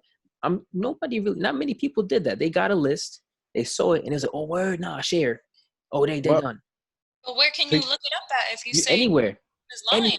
anywhere you can look. You can nah, Google. literally You can Google it. You can Google you it. can literally look it up anywhere. This stuff has been at our fingertips forever since internet stuff came out. When as it grew, you have this information at your hands. You can figure out who supports who what origins this was from. Like, you can do all that. The fact that we wait, once again, they can say anything they want, knowing that we're not going to fact check that shit. And if we don't like it, we don't like it, share. If we like it, we like it, share. But how do we know whether we like it or not if it's true? Because most of the time we're not fact checking. They can say whatever they want. Even these companies the companies that come out and say, oh, no, we don't really support Trump. We never said that, blah, blah, blah. We stand with the people. And oh, they good. Did you check? Did you double check? Like, did you even check? They could have said that to save face. All these companies are saying, like, oh, no, we never did that. We never said that. Or Target said, oh, we stand with the people, blah, blah, blah. We don't really, we can rebuild. You don't think they're just saying that so that when they do rebuild, we don't fuck they shit up again? Like, how do you know? Did you check? That's what we have to do as people. Like you said, do better in our community. One, if you want to stop fucking with these organizations, do it now. Don't do it when they give you something that you don't like. I saw a post that said, oh, I can't fuck with Popeyes. Damn, like, hope KFC still tastes good. Like, first of all, you never wanted to stop fucking with Popeyes, right? You love Popeyes. You never knew what they was about until today. Why didn't you check? If you was really about that, oh, we not fucking with them no more. If you really wanted to stop the economy, why was you checking before? Why it has to take something like this now for us to go ahead and do our due diligence and check, even though we're not really checking? They're giving us whatever they want. Reason. Because if you like something, you don't want to look for something bad. It's not even that. I'm hearing so many people that are all of a sudden woke now, right? When these stuff comes out, they're all of a sudden, I've been attacked. My character's been attacked because I don't care about a lot of the stuff that we as people care about. Right? You can't sell me on expensive things, shoes, or you can't sell me on these things, right? You can't sell me on going to this person over this person because I don't care about any of it. But we care about all this stuff, right? We like all this stuff. This is stuff that we like, we cater to. And you don't think white people know this? You don't think that they cater to us because we literally we make up majority of their income. They literally, we if we have the power, if we really wanted to, we could shift it whenever we wanted to. But it takes something like this for us to oh yeah, and we didn't even check it. You can literally go up to late than never. No, you don't think it's better, like a better late than never situation? Nah, because it's a cycle. Like, once again, like you said with the Breonna Taylor thing, most people had to look that shit up, and when they finally gave it a name, no one knew. Like, I didn't know it happened before George Floyd. I didn't know that. I had no idea. Like, these are things It was almost a closed case. It really, and It was about to be a closed if case. once it came out, they reopened it and they're charging those offices. They're trying to charge those offices, and they have their pictures out. My thing is, you could say it's better late than never, but this is not the first time. It's always come out, these companies, supposed to support this, supposed to support that, and we've always come out and said, oh yeah, we don't support them. But somehow, years later, the same companies are coming out and we still saying, oh no, let's not support. That means that we were just talking and then we still went and supported them. So what I'm saying is, why do we wait till these moments? And then why are we just talking shit? Like, why don't you really be about it? If y'all really want to change, So I think I'm assuming you're saying like we need to stick to the script instead of just start saying like, oh, I'm not gonna fuck with Wendy's, and then a year later buy Wendy's again. But If you really bought it, don't buy Wendy's. Yeah. If you really bought but it, it, don't But go your to Home problem Depot. is like the If, longevity thing, not the fact that they're not looking into it. my problem is, once again, it's not even a longevity thing. It's anyone from anywhere, any news outlet, any company, whatever. They can literally set out a statement, and if you don't like them and they set out a statement, you're gonna say bullshit, right? If you like them and they set out a statement, you're like, oh, cool, cool, cool, right? But how many people are gonna go and say, let me go on Google real quick and let me check, let me fact check. You know what Trump does in his campaign? He does the same thing that we do. He says bullshit, and we eat that shit up. That's what these companies are doing. They'll say bullshit. We don't fact check. He don't fact check either. He just says shit. We don't fact check. We just take shit. We eat it up, whether we like it or not. So that's what we have to stop doing. Google is our friend, and education is our friend. You don't have to pay a freaking institution like I'm doing, paying freaking $12,000 a freaking credit, $1,200. $1,200 a credit to go to freaking school. You don't have to do that. You can literally look it up, but you know what I'm saying? Like this, that's not the education I'm talking about. This is simple you knowledge. touching on so much stuff, bro. That's Yo. corporations or companies or whatever that you found out was funding Trump or approved of his message, and you had to cut them out of your lifestyle. What's up? Did you, because I'm assuming y'all were both talking about you got to do the research or whatever. Did you two have companies or corporations that you found out funded Trump? Because I know you guys are not a fan of Trump, and then had to like completely exit them out of You your want lifestyle. to know why I won't do that? Why? Because we live in America, right? So if you're gonna sit there and go through the list of people you can support and who you can't support, you might as well just stay in your house and live off the land, or go move to another country and try to make it there. Because You most of So can't the do you should that. take the most of the L. organizations that we live off of, or that we rely on, or that most of them have. What country do we live in? What's our All history? right. So let's widen out a little bit because you touched on something that's you're right, but let's widen out. If you look at the origins of America's economy, it was slavery. Literally the buying and selling of black bodies. That was Wall Street is where they used to set up slave auction. So we are intrinsically like deep rooted in this country's economy. And when it comes to what you said, something you said, Brandon, the black community is the highest community, the highest spending community out of all communities that live in America. We generate almost $1 trillion, or we probably hit the $1 trillion mark already. Every year, yearly, annually, 1 trillion we spend in this country. So when it comes to On what? on products and services that do not service us, essentially at the end of the day. But this is a reality, right? And I've gotten to a point where I'm not saying there's nothing wrong with it, but I'm saying it like this. I'm looking at it like this. Okay, we love shopping, we love spending as a people. Mm-hmm. And when the conversation of black people and business or corporate America, it's always that divisiveness, like, oh well, if you don't like this one, stop shopping here. Oh nah, but you stop shopping here. Like it's always gonna be that type of conversation. It's always gonna be. But for me, I've gotten over those conversations because that's just running in a circle. We all know realistically we cannot escape any of these things because we live in America. Thank you for saying that, Brandon. That was beautiful. So you just take the L then. My No, thing, no, no, no, no. yeah, and I know I But contradicted myself when I said that last statement, but my anger was at the fact that we wait for these. And I'm gonna let I'm gonna let you finish, but I just want to clear up. Like I contradicted myself at the end when I said you might as well, stay in your house. But my thing is, why get upset about it when they once again we wait for them to make a statement or tell us some news for us to react, when we can have this knowledge whenever you want. Like if you really want to know who was supporting Trump, then you would have did that. why all of a sudden you get this list of names and this is out for, oh, I can't fuck with them no more. We all know you're gonna go back. So like, why? You know what I'm saying? You can't escape it. Everywhere you go, it's potentially every I believe this. Matter of fact, we'll finish so I'll bring up the next point. I want you to finish. So, and if I say it, my fault. But look, you're not gonna say when it when it it. comes to business, period, you gotta understand this. There's a movie, right? There's a movie called Network. It came out in 1974. That Facebook Actually, Yeah. no, it's not. social It's network. Yeah, yeah. no, that the Social Network movie that came out, Yeah, that came out in like and 2011, this, something like that. yeah. 2010. But this movie is called The Network, right?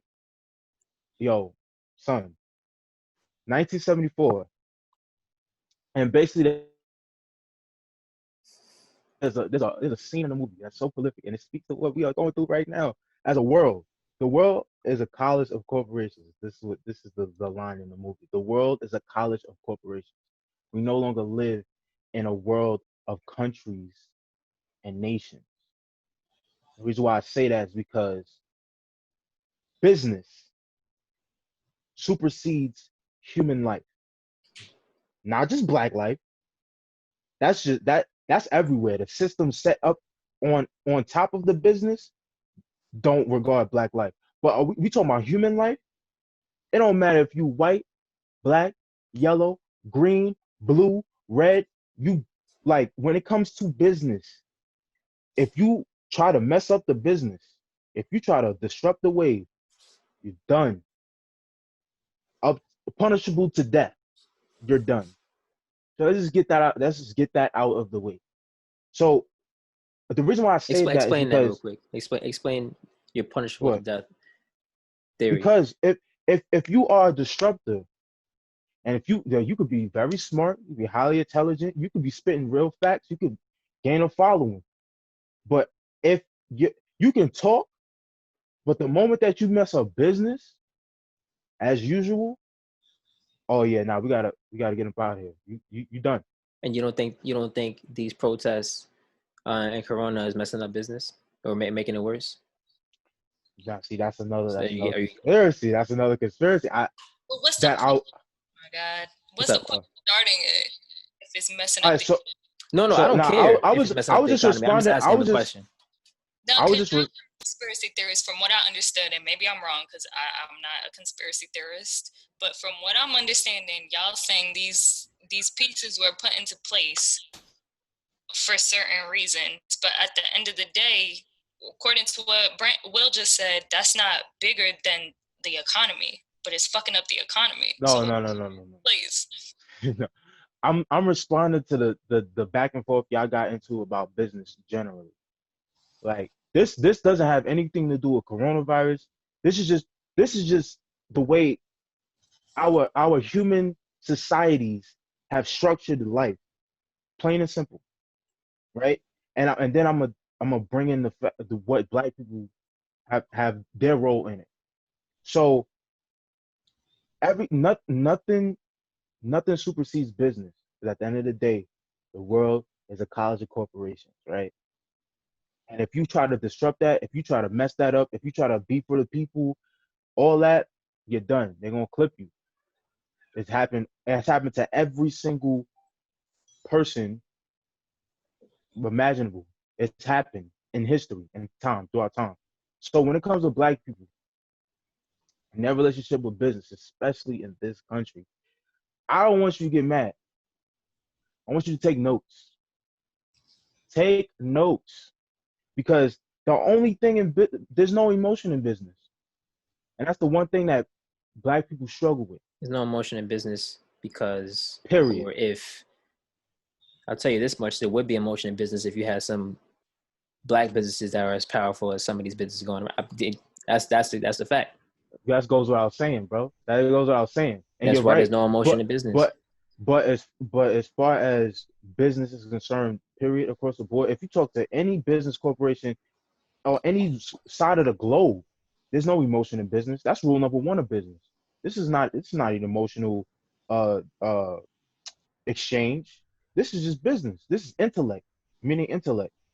And our biggest problem when it comes to business as a people, black people, I'm sorry, we haven't grounded ourselves in our emotions to just know when it's business and to know when it's personal. That's a fact. Wait, And I'm not gonna say everybody. I'm not gonna say everybody. hold It's up, just as a people. hold up, because we, um, business, it is always personal. There's no, we are the business, right? So I'm talking about business I, practice. I get it. We are the practice of business. Like, you know, here's, and I'll give you an analogy. Like, it's, we're not going to talk about sports, but it's a sports analogy, right? Like, when you have, like, you call that business, you know, trading a player, or teams, you know, releasing a player, that's business, right? But imagine as the players are black communities, and the players are loyal to their community, and all of a sudden the team, which is the country, says we don't need you anymore, but it's just business, and you're expendable now. So now, shoot, go away. We'll trade you for something we feel like, we as black people are the product of the business that this country has created. So it is not, there's no separating personal from business for us people. It's just personal. That's how they treat us, right? That we have no stake in this game. Like, it's like, it's modern day slavery, right? We never really had, we don't really have a shot at owning or being a part of these big businesses. Even, I hate people. Go ahead. Like, you tell me if I'm wrong. Tell me that you can I'm, separate black people and say that there's no emotion for them I when they're can't. I actually can separate black people because again, like I said before, business supersedes life. So you can insert any other race you want, and if they're being if they're in a position that black people are in, they're going to be saying the same I'll tell thing. you. Here's why I agree. It's interchangeable. Here's where I'll agree. There are some. I don't agree with your statement. I do agree that business sees some white people as expendable, depending on where they're at geographically, whether they're around. If you grew up in a neighborhood near or around a lot of black people, and we have, let's say you have to tear that down, or you see those people as expendable. If there's white people in that area, yeah, that whatever, that's there, you're expendable there. But as far as the businesses are always for um white people, right? These businesses is a product for them, and we are what fuels it, right? So that's why I say you can't separate the emotion side and the business side from black people when it's literally built off our backs. These businesses, right? Is that Well, not? I understand the reaction that we tend to give out because of the fact, you know what I mean, because of the fact how we are manipulated and taken advantage of in business. But in business practice, let's say you are uh an independent business owner, right? And you build your company to like Forbes status, right? Okay. Not you're not operating just in the United States. You're operating in the world. That's Okay. that's the type of time you're in. Okay. I'm telling you, you will quickly learn that there is no emotion when it comes to business. If you This, if But no, hold, I hear what you're because saying. you took my statement and you brought it to a No, no, socialist kind no. of like I brought it view. to, because you're talking about business as if black people are on that level, a Forbes level. But Are we? I didn't even get there yet, But bro. Let you brought me up the get analogy there. that does not exist. So What? if we're at an evil 11 playing field, of course there's no emotion. Of I, course, I white and I people said I doing said business, that there's no no, no. emotion. Of course, that goes without saying. Why would two white people give a fuck about what they're about to fuck up? That don't belong to them. But here is good business practice. Here's the rules of business practice. Rule number one: there is no emotion when you are conducting business. Of course, Don't. on the same But that level, but that's yes. but that's and then I went on to say that us as black people, we have a hard time when it comes to our business sense, looking at things in a business perspective. We are, We have a hard time separating the emotion because no matter from the what, we business. have no choice. So, There's all no right, business we aren't involved in the business, so of course there's emotion. but Everything okay, goes so on let's without our say so so. let's bring it So so tell me let's how bring there's it no emotion in that so let's business. so let's bring it down to the Wendy's argument. How the CEO of Wendy's, Taco Bell, all these chain restaurants, he supported Trump, right? The reason why we're mad is because, all right, for him, the CEO, it's probably a personal decision. He probably favors Trump because Trump is also, we forget, Trump is also a businessman. So if a law passes, Didn't if forget that. law We acknowledge that. That's all he if a is. law comes to his desk that has to do with business, big businesses, small businesses, whatever the case may be, he's probably going to do something in favor of those businesses Of because he course. knows that business recognizes business, Of course. right? So if that CEO, I'm not speaking on his behalf. That CEO probably could have made a business move to support him because he knew that his business was going to be in tip-top shape because Donald Trump is a businessman who conducts business, Of course. and he's probably right, Yeah, not new news. huh?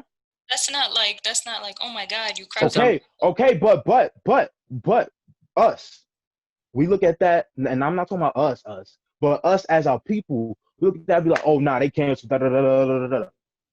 When really, that's the emotional side of it, and not you thinking of it like, oh nah, I get it.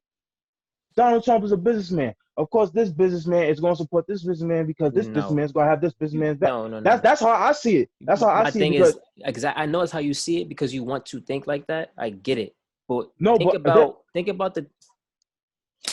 Go ahead, bro. think about the No, go ahead, bro. think about Clearly the I interrupted you. Continue. think about the What are the things that he's been saying since he's been elected? divisive things, to Not even just divide the people. derogatory, specific things. He Hmm. has an agenda when it comes to us. What do black people have to lose? Things like this, right? Like he he gives out these messages, and sometimes very strategically placed. To a point, he's literally an advocate for tearing down our community, not lifting it up. So yes, it can be emotional. But here's what I'm saying to you. Here's why you can't. If you're white, you can separate. You can look at it. If you don't support Trump, you can look at that as just a business aspect and not an emotional aspect because it has nothing to do with you. And everything business wise is ultimately for you and for your betterment, right? Is nothing to oppress you, right? You have stake. Your people have stake, and it's for you. Black people do not have that. So when you see it, right, you cannot just look at it from a business aspect. You have to look at it from an emotional aspect because the person that runs this country, right, is not for you, right? The people that run this country, even when Obama was here, right, there was little he could have done really to change anything because everything he tried to do was either push back or some narrative was flipped back and pulling up shit from all over the place to discredit him, right? Like, it's not for us. It really isn't. So I get what you're saying. Yes, business is business. I get what you're saying. If me and you are doing business right now, right? Me and you are doing business on an equal level playing field. There's there's no emotion in that interaction. But when you are literally relying on people because you have no fucking choice, because that's how it's always been, and you're seeing the same things being done over and over and over and over again at your expense, it can no longer just be, oh, there's no emotion. You just got to go with the flow. Like, fuck it, it's just business. No, fuck that. Like, this is my life, right? Because this has been going on for generations and generations and generations. So tell me how you get to tell people that they can't have no emotion at what a company this fast support. I'm not saying to go emotionless as a person. I'm just saying understand that in You, business, you can in, understand in that, business practice, there's no emotion. of Now course, but what are you I understand saying? for black people, I'm saying that just as just a statement being put out there. As a black person, I understand where the emotion comes from. Mm. Obviously, So who the cares? systemic race, because something. All right, and this is even it's even more ironic and funny. But a place like a chain like Wendy's, Taco Bell, stuff that literally kill you slowly. Like they're not healthy. They're not healthy Yeah. options for you to participate in.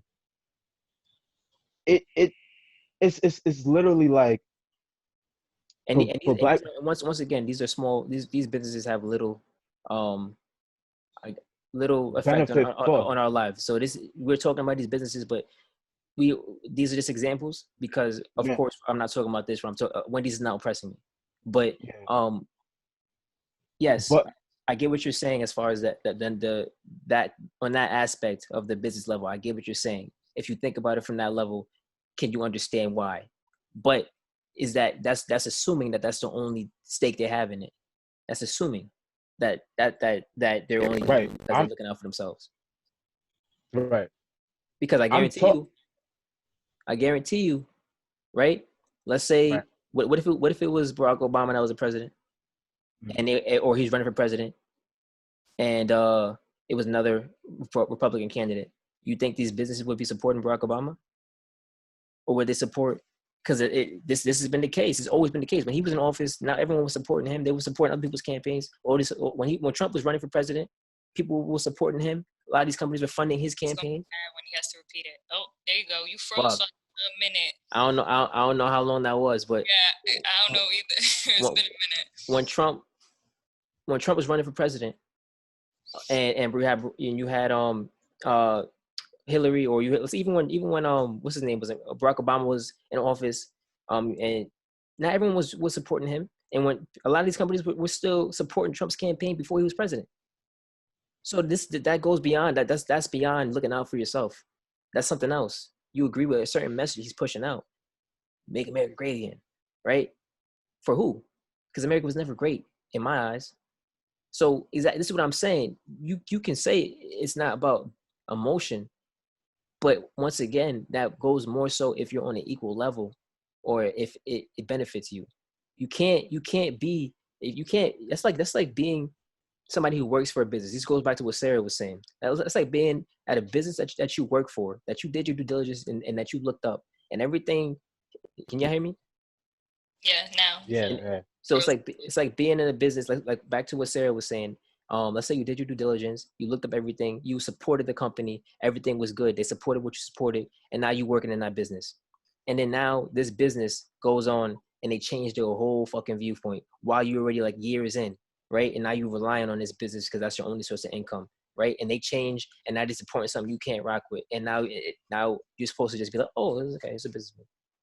Or you Now, supposed can you be conflicted inside about, because you had what I'm saying, that situation, she had no fucking say so, and that is the black people in this country. No matter what it is, we never have any say. We will never. You brought up an analogy that will never happen. Well, not in my lifetime. wait, who had no? Right. Huh?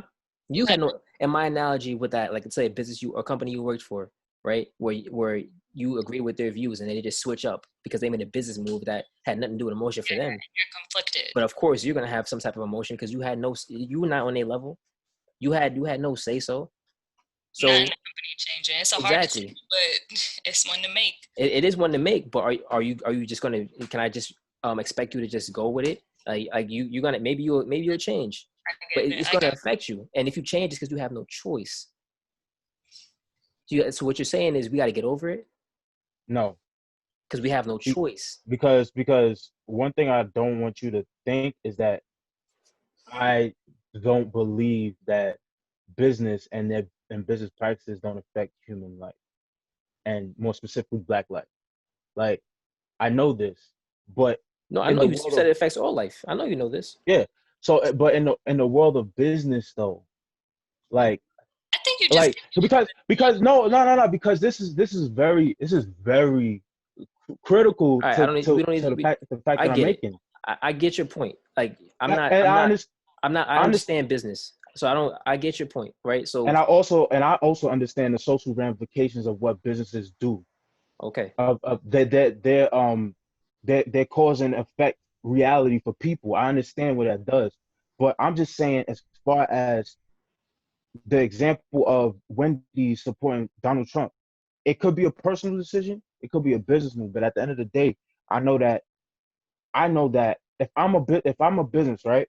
If I have a business, $1 billion business, and I know that I got there on my own by conducting business, because at the end of the day, the reason why I said there's no emotion in business is because at the end of the day, with business, the bottom line is profit.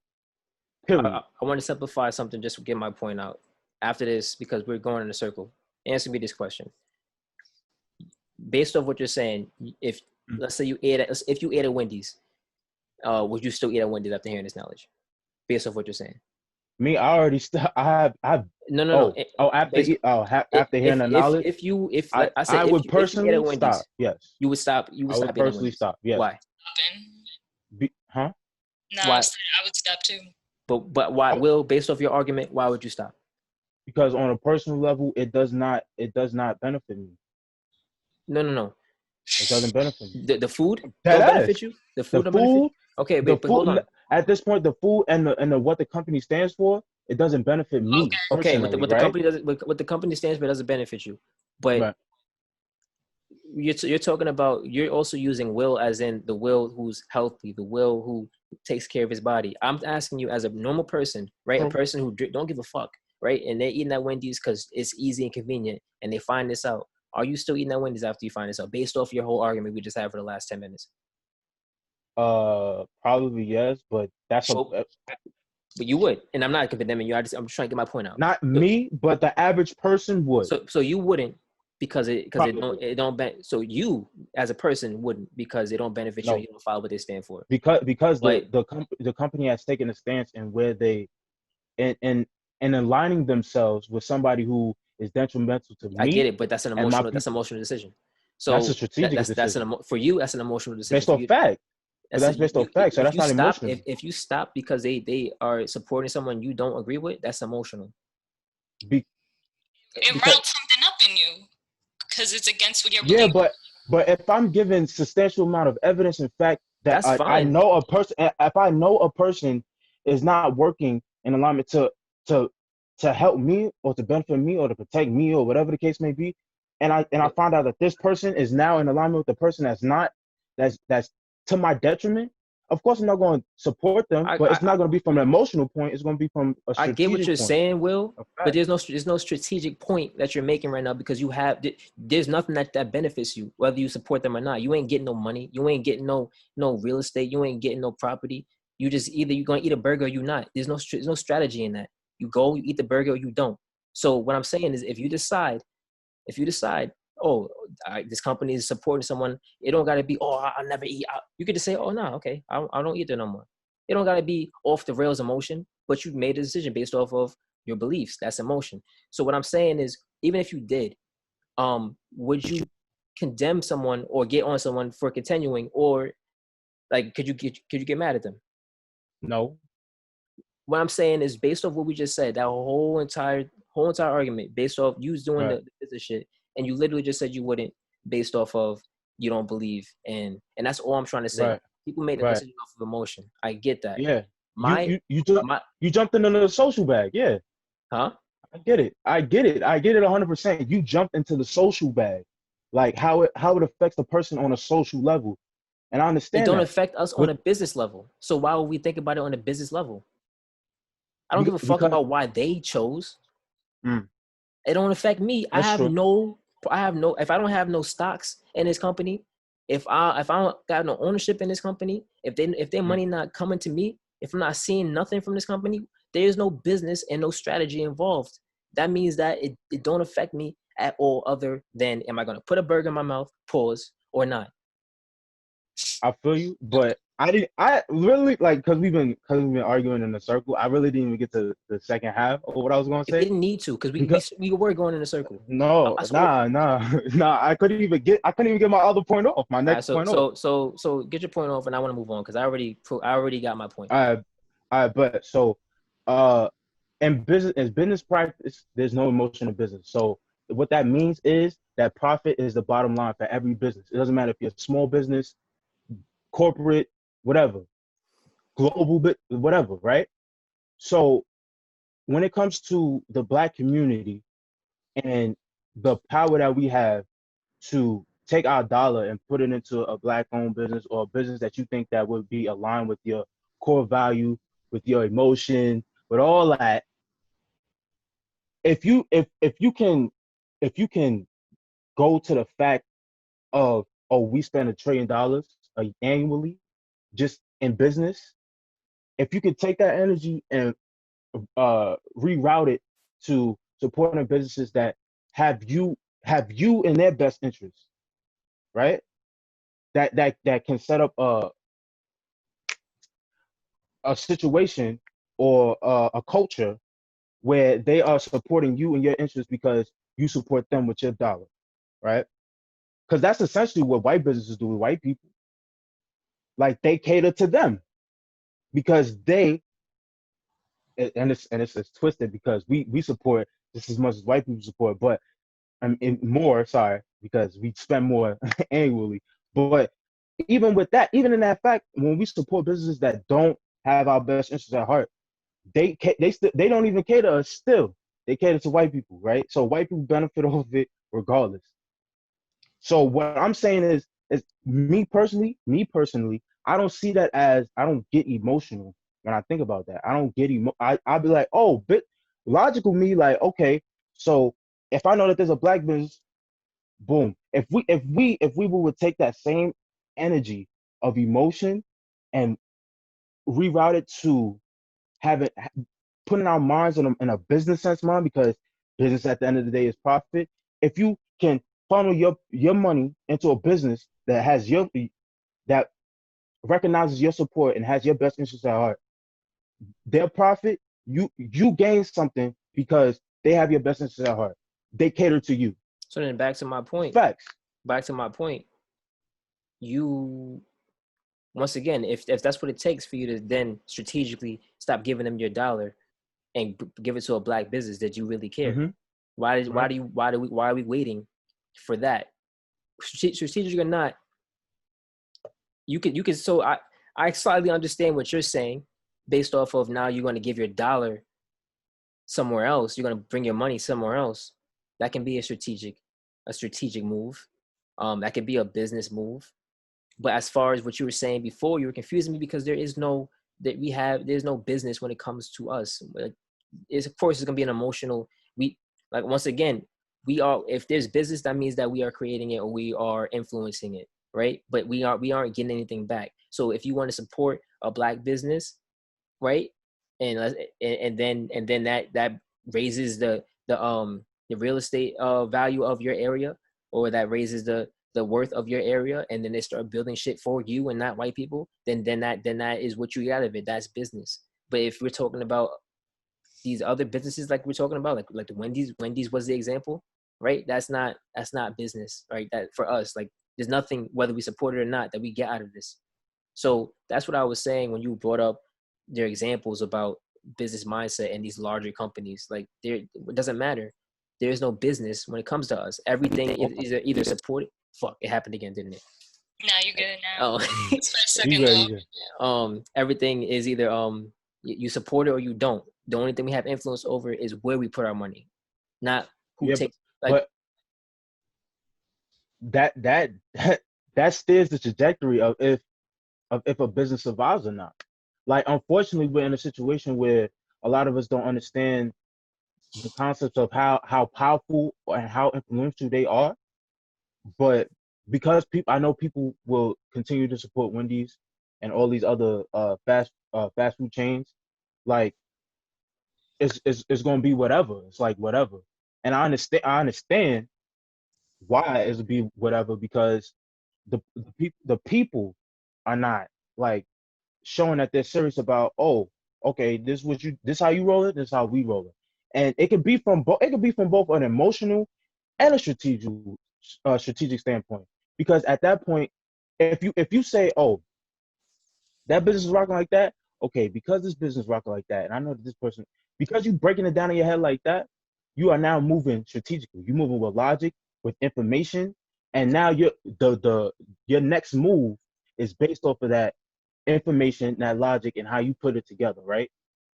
But and if you compound it, if you put together emotion about it, like, oh, like, damn, that means they don't they don't they don't care about what happens to black people or people of color or whatever. If you have those two combined, like, yo, like, you could be unstoppable. But unfortunately, I understand the reality of the situation, but I'm just telling you how, like, these are thinking like this, moving like this, will negate conversations like this. that also negates what we're fighting about. Because if you just strictly use strategic, then that means that you don't, and you would say, oh, this is affecting everyone, not just black people. And that negates what we're fighting about. Then that just means that we're not struggling any more than anyone else, right? But I also put in like if I you know have the you. I most. know how you pointed it out, but how you want people to think. If you No, sit no, down, but if you put those two together though, like then that's emotion. That's emotion with strategic. is it? If you put those two together, then that's emotion with strategic. Whatever you was talking about, whatever your strategy was, right? That you put those Thinking together. logically with Yes, information. but then you would have to acknowledge the emotion then. Because what you were saying before, business don't have no emotion. It affects all people, not just black people. So if you want people to think like that, I was saying business practice, and that's why you went the way you went, because I'm said that in business practice, the bottom line is profit. This has nothing to do with emotion. In business practice or business in whatever. Business practice. What's there's no emotion. There's no emotion in business because what's the difference between practice? When you practice in business practice, right? Whenever something is when you say practice, that means you're practicing what? An action, anything. And so why do you keep saying in business practice when I bring up business? I never took business off the table. No, I know, but you're like separating it. Like, well, in business practice, not. All right. So in the world of business, okay, there's practices that are followed, right? It's almost like a copy and paste model, right? And in business, rule number one, globally known, there is no emotion when it comes to practicing business. I understand that. So right? So explain what that means about the racial issues. That it means. What does that mean? That means that, and with the point that I said was that when it comes to business, black people, we have a hard time separating the emotion from the business because of our history and relationship with business. But at the end of the day, this is what it is as far as how business is run and how businesses are conducted. Businesses don't move off emotion. So you're saying that so this is what it is. No, I'm just saying in the world of business, in the practice of businesses today, they do not run off emotion. The bottom line is profit. Okay. Once again, how you feel. I don't know how many times you said it at this point. So now I'm asking you. You're saying it is what it is. Not when it comes to black people. I know what you're trying to do. Now when it comes to black people, no, because I just said that we have a unique relationship and history with business. I know, but you keep saying we don't know how to separate it. Like we should think like and that's the reason why we don't know how. We have a hard time separating. Sarah, can you put your input in real quick? I think I made it pretty clear. That business is black people don't thrive in business because we're emotional. That's what I got from this. That's all I got. My moral of the story is black no. I think that's what y'all ended because y'all talking in circles. I know we are. I know we are. We're talking in circles, but lost me because you're defining business with business, and I'm like, yo, what is going on? But ultimately, I got what I wanted out of him. If he was a supporter of Wendy's, and he found out he wouldn't continue, right? And ultimately, that's really what this is about. Like, are you going to continue or not? And then he brought up why he wouldn't, but then also brought up, oh, well, if you combine the two, that means that you need emotion in our community. You can't forget. You can't just think like a businessman in our community, because then that means you have to understand why we are where we at in the racial economic system. So that means you have to. That means you have to accept it. If you have to just think like a business person, in my eyes, I get what I don't get what you're saying, but that's what I'm getting from you when you say it. Because what I did was, what I was able to do was, I was able to look at the world of business and how businesses ran, and then I was able to bring it down to the individual level. And I was able to, and I'm able to understand why it affects us emotionally as a people, because of what happened to us through business practices, the result of that over time through our history. So I understand why it's hard, but black and brown people who have been negatively affected by business to not be able to separate the emotional side, the emotion from business. So then, black and brown people, what about when you talk? Because if you have that take about businesses, then you have to also have that take and transfer it to the police. So why we're so emotional, we can't separate the emotion from the procedure, right? Like there is no emotion when it comes to police. Then you can say that, right? Like they're not paid to lose, and we Right. can't understand. We can't separate the emotion and why our people are oppressed and their procedures, right? So that means that we Yeah. should understand and get into their mind why they're doing what they're doing to our people. Well, for one, you jump from one entity to the I next. brought it back because this is your logic I'm getting when you're talking to business. Right. And this is the same thing because I believe that police force is a business and Right. we are the people that, is it not? Funding them. Okay. Is it not? So if you have Okay. this mentality about businesses in the country Mhm. that are ultimately not for us, right? And you have to have that mentality then, because you can bring the same exact argument of why you can say, someone can argue that same argument. Someone will say, oh, the reason why you guys have issue with the police because you can't separate your emotion from they're just trying to do the job. If you understood why they did this, right, then you wouldn't get killed. Like maybe I wouldn't. That's what it sounds like when you say, oh, if black people Right. need to separate the business because if you just think like, oh, there's no emotion. That's what it sounds like. Right. That's what it sounds like. And Okay. So go ahead. All right. So the reason why I say it's hard for us to separate the emotion, right? All right. So if you look at a business, if a business comes into a predominantly black community, that business usually takes more than it gives, right? And that's been ever since. You can put a date on it. I would say ever since integration and us not being segregated to the point where we had owned and operated our own business. Um, from that point on, when business has come into our community, they've taken and never give, and rarely to barely to never given back to that community specifically, right? And historically, this how it's played out. So now we at this point right now where when it comes to when we find out some information that a company has aligned themselves with a person that has shown throughout time that they despise us, that they want to X, Y, and Z to our kind, to people who look like us. That's why the emotion comes in, and I understand that, right? But when it comes to policing, right? Just like I broke down the history of why businesses, why we have the unique relationship with business that we have, right? So now when it comes to policing, let's look at the history of policing, right? Like this is not something that you could just transpose from business to a You can. policing system. You can. Nah.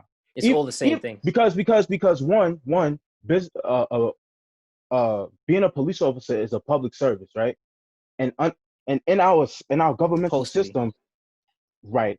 In theory, we talk. Let's because we really talking in theory. It's a public service job, right? A public civil service job, and by way of taxpayer dollars, they don't even get paid to sell product or anything like that. They get paid through taxpayer dollars, right? So right then and there, that's the clear That's distinction all they between. get paid. Uh-uh. That's No, I'm just Oh, saying we're though, but talking in theory. that's the clear distinction between a business and a policing system. Off rip, off rip. So what That's about the the clear church? distinction. If you want to go Hold on, there, stop, stop, no, stop, stop, stop. you can't Cause contradict yourself. You cannot contradict yourself. I'm a, I'm a, Do you agree a church is a business? I'm gonna answer the police question because Here we go, how here we go. All right, so bro. let me You go. just clearly you just pretty much said that police force is not a business. You gave a reason why they don't Yeah, sell shit. Pretty much, they they don't sell yeah, anything. then What about the and church? okay, so the church No. The church is not a business anymore. the church. All right, so the church. I just want you because you go out to contradict the fuck out yourself. You really are. Okay, the church is damn, and I forgot what act it was. I think it was the Patriot Act. But during Bush Jr.'s presidency, the church became because there's a law in the Constitution dividing church and state, but because of some act during his presidency, they basically did away with that, and basically church is funded by governments. Like you have to like it's a whole thing. Like so, but basically the church doesn't sell anything. Like they don't sell any product. Like so, no, I'm not comparing it to a business. I'm not compare. You can't compare church to a business, even though Now, their now we can't. tactics, even though their tactics are similar to businesses, fundamentally a church doesn't operate and run like a business. Even though Neither does even police force. But that huh? don't mean that they're not a business. He said neither does a police force. I understand why you put church in there and all that, but I understand, but to me, church is not a duplication of a bit of business But of can I ask a corporate question America. before you continue? Did we talk about like briefly mention churches earlier in the show? Nah, we didn't I touch on thought it. that I thought I briefly mentioned it in my conspiracy theory little soliloquy. I really hope I don't find because I remember you was doing all this. I really hope I don't find nothing that contradicts your statements right now. Because like just to get your point across, like I get what you're saying, but everything Right. essentially is a business. There's no genuinely run, like the police force is not genuinely run. Any place where money, that if you got a lot of, and I'm talking about a lot of money, right? What, a Mm. lot of money. When you're talking about $1 billion, your hands is dirty. You didn't get that genuinely. You did something under the table. Your hands is dirty. Your So hands are that's what I'm saying. I get what you're trying to tell me, but I don't give a fuck how Mm. something is run, what they do to the public. Somebody is doing something behind the scenes always. And that's socially. I That's get it. socially and business, like you said. So when you're working on that level, there is no emotion. You are correct. But the Now, people that but you affect, when you say you don't give a fuck, that's coming from an individual social level. But when you're trying to from understand the world of business economics, like, no, it's not. and I That's coming from a understand, factual level. and let me, I I'm said sorry, it. Go ahead, bro. let me backtrack. Let me backpedal. No, you Um, had it right the first time. when it comes to churches, churches are churches are businesses, and like I said before, I even said this before too. I said that we live in a world, a college of corporations. The world is a college of corporations. So of course, churches, police, and all that is going to fall under the bylaws of business, basically, right? Because that's how the money is made, and that's how the money is funneled. X, Y, Z, A, B, and C. So you're right on that front. But And, I and would and that's not to say I'm not saying every single church. Like if your local church ran by like your local like grandma and grandpa, like yes, you know what I'm saying. Like no, they there's conduct no. business too, like because they I'm have to sure they keep do. They books got to and keep it up, records but and I'm all not that. saying Yeah, every business is on that level. What I am saying to you right. is that the church and the as a global enterprise, like Mm. it's no longer just seen as just a church. Like we all know, we have to admit, and people who are religious don't want to, but unfortunately, religion causes war, and war is the money maker. So of course, Uh, but I get what you're saying. and I'm not even trying to like go on for too much longer about this topic. This is cool. seeming like a topic that we're gonna have to maybe bring up another day because Now, I just want people to know, if you go and take anything from what I said, is that there's never emotion in business because if profit you're the is the one doing bottom the line. business, Cause we all conduct business transactions every day, bro. you're right. Amongst our peers, we're not doing business with somebody that sees you as beneath them. You got to be on their level or higher, right? And and the bottom line is profit when it comes to business. And I'm not saying that to have you act it out like in the real world, but that's just an understanding. It's a mindset, like, period.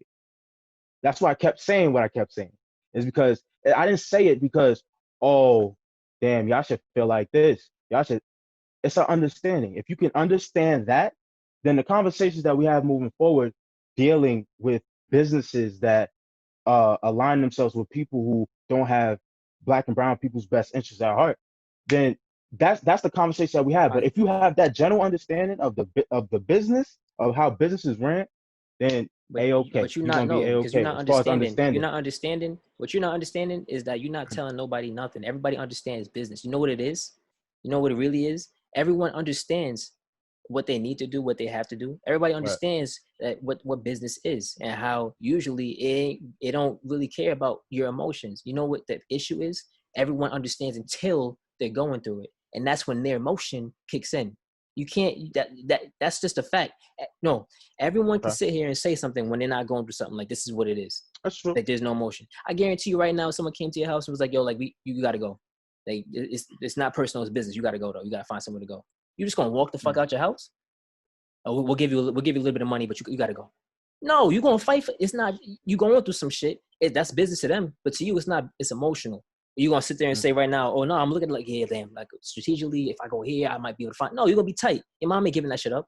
So what I'm Mm-hmm. saying is, everyone knows what to do until they go through it and they react accordingly. But everyone, what you said, everyone knows. No one on the face of this earth. Well, some people. I mean, a lot of people understand that this aspect of business. It's just going through it. And that's the problem. Not everyone can just switch that emotions are something that we have a hard time expressing or controlling. So we Mm-hmm. know it, but it's hard to in the moment understand that, which is why I'm saying you cannot do much of anything unless you're the one doing the transaction. Then if you're not that, then of course emotion is going to take place. So that's all I'm trying to say about any type of business. If you're not the one doing the business, of course you get to be emotional if you don't like it. So that's all that's how I feel. That's so we don't got to agree with me today. It could be another topic for debate another day. But like I said, like Sarah said, we talk in circles. So Buy black. There you go. That's the answer. so That's how all y'all feel. So I Right. appreciate y'all for y'all opinions. I'm gonna ask you one more time. I still, by the way, stand 10 toes firm on what I was arguing with Brandon about earlier about the cops. And I hope that they arrest Breonna Taylor's um, murderers, because that's essentially what they are. So we'll see. Hopefully next week we find out more about that. Will and Brandon, y'all got any last remarks? well, You wanna go? now you go ahead, bro. Uh, I would say this. I would say the biggest reason why our people are going through what they're going through right now is what we're going through right now is because the world on a large scale don't respect us, and we haven't given them a reason to respect us. False. Sorry, that sounded crazy, but go ahead. When I say that is that as far as being the group of people who are together, who stand on something, who stand on a united foundation of anything. It could be socially, religious, anything, spiritual. It could be anything. We are so disconnected that it gives the rest of the world a reason not to respect us. So one of the remedies of that is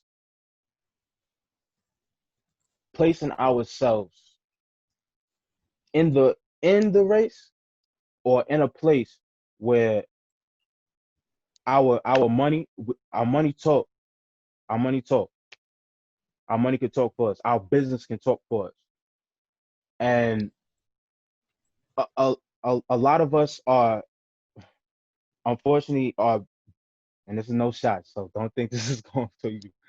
A lot of our people seriously are business illiterate when it comes to like why is this happening to us, why are these businesses X, Y, and Z in, and a lot of us are financially illiterate. Like we keep grinding, we keep working on this hamster wheel, but we're not seeing the fruits of our labor like we should be. And I feel like this is a critical moment because we can take control of our financial freedom, our financial independence.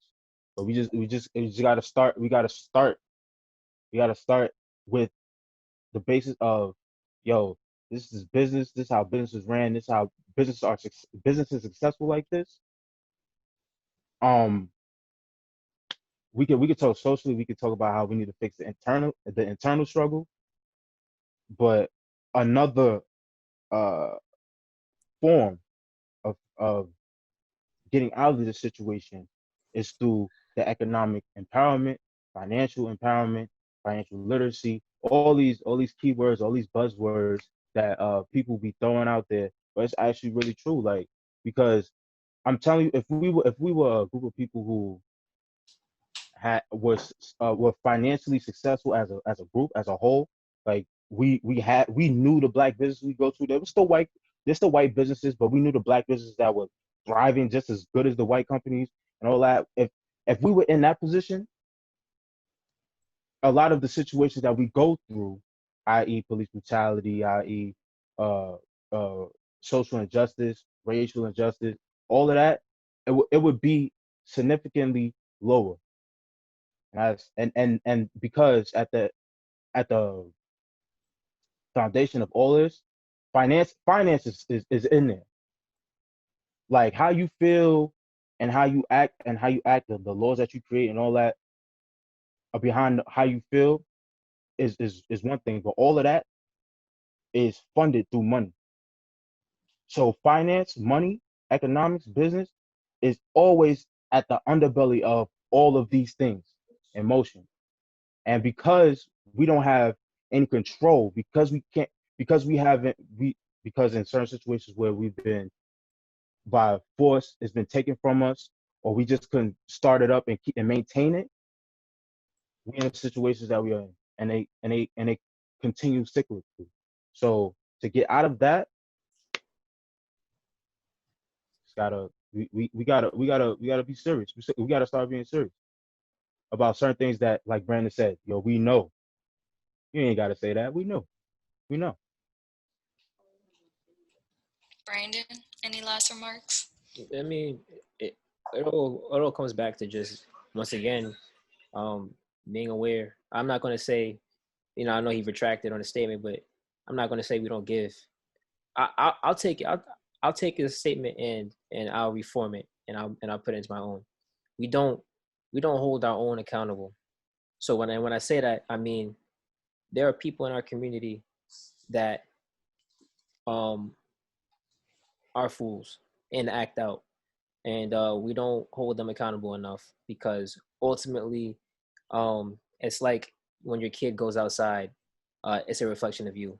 It's not you. Your kid goes to school. Ultimately, they're always going to be a reflection of you. They act out. They're going to blame the parents. Even if you're doing everything you can in the home, like they're always going to blame the parent. Like we have to make sure that when we can, if we see it, that we're holding our own accountable. Um, because we need us all to be on equal or similar um, intellects when it comes to certain things. We need to teach our kids certain things, like and I don't think that we aren't, but it got to be the right things. It can't come from a place of hate.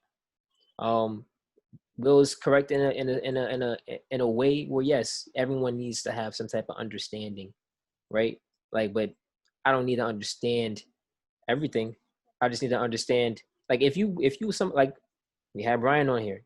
He told us how he grew up, and who certain person he was, or but is he that way now? Like, can you understand why he may have been like that? Cool. Like, can you bring yourself to embrace someone like him into your community as he attempts to better um and push your issues as far as racial inequalities and police brutality and just being looked at as an actual person, right? Can you do that? That's understanding. Like we all need that empathy, you know. Maybe I don't know. There's a lot of things we can do, but just I'm not. We can't control nobody else. We can only try to control ourselves. And once again, we have a lot of people, and that's what I said in one of our podcasts. The wrong people are usually at the front of these movements, so we can check that. If we see our own in looting, and you see peaceful protesters, try to check that. Like yo, like it's not just the white people, right? Like the white people are starting it, but who's following? So we I hear too many times we need a leader. We need a Malcolm X. We need a Martin Luther King. You know, we don't need these people, right? We don't need someone to come up like us once again. We said this before. I said it in the podcast. I keep saying once again, but it just always goes back, right? I said in the podcast, everyone's a follower as far as the police officers and armed force soldiers who you can see the pain in their eyes as they cry, standing with their soldiers. because they don't want to do it, right? And everyone kind of looking around and looking at that person, they're waiting for something. They're waiting for someone to do it so they can follow, because they don't want to be the leader. They don't want that on their chest. They don't want that. They don't have the courage. That's what we're waiting for. We're waiting for that. And we need to just all be our own leaders, right? So that's really all it comes down to in my eyes. So Well said. All right, guys. Thank you for watching. We will catch you guys next week. See you later. peace.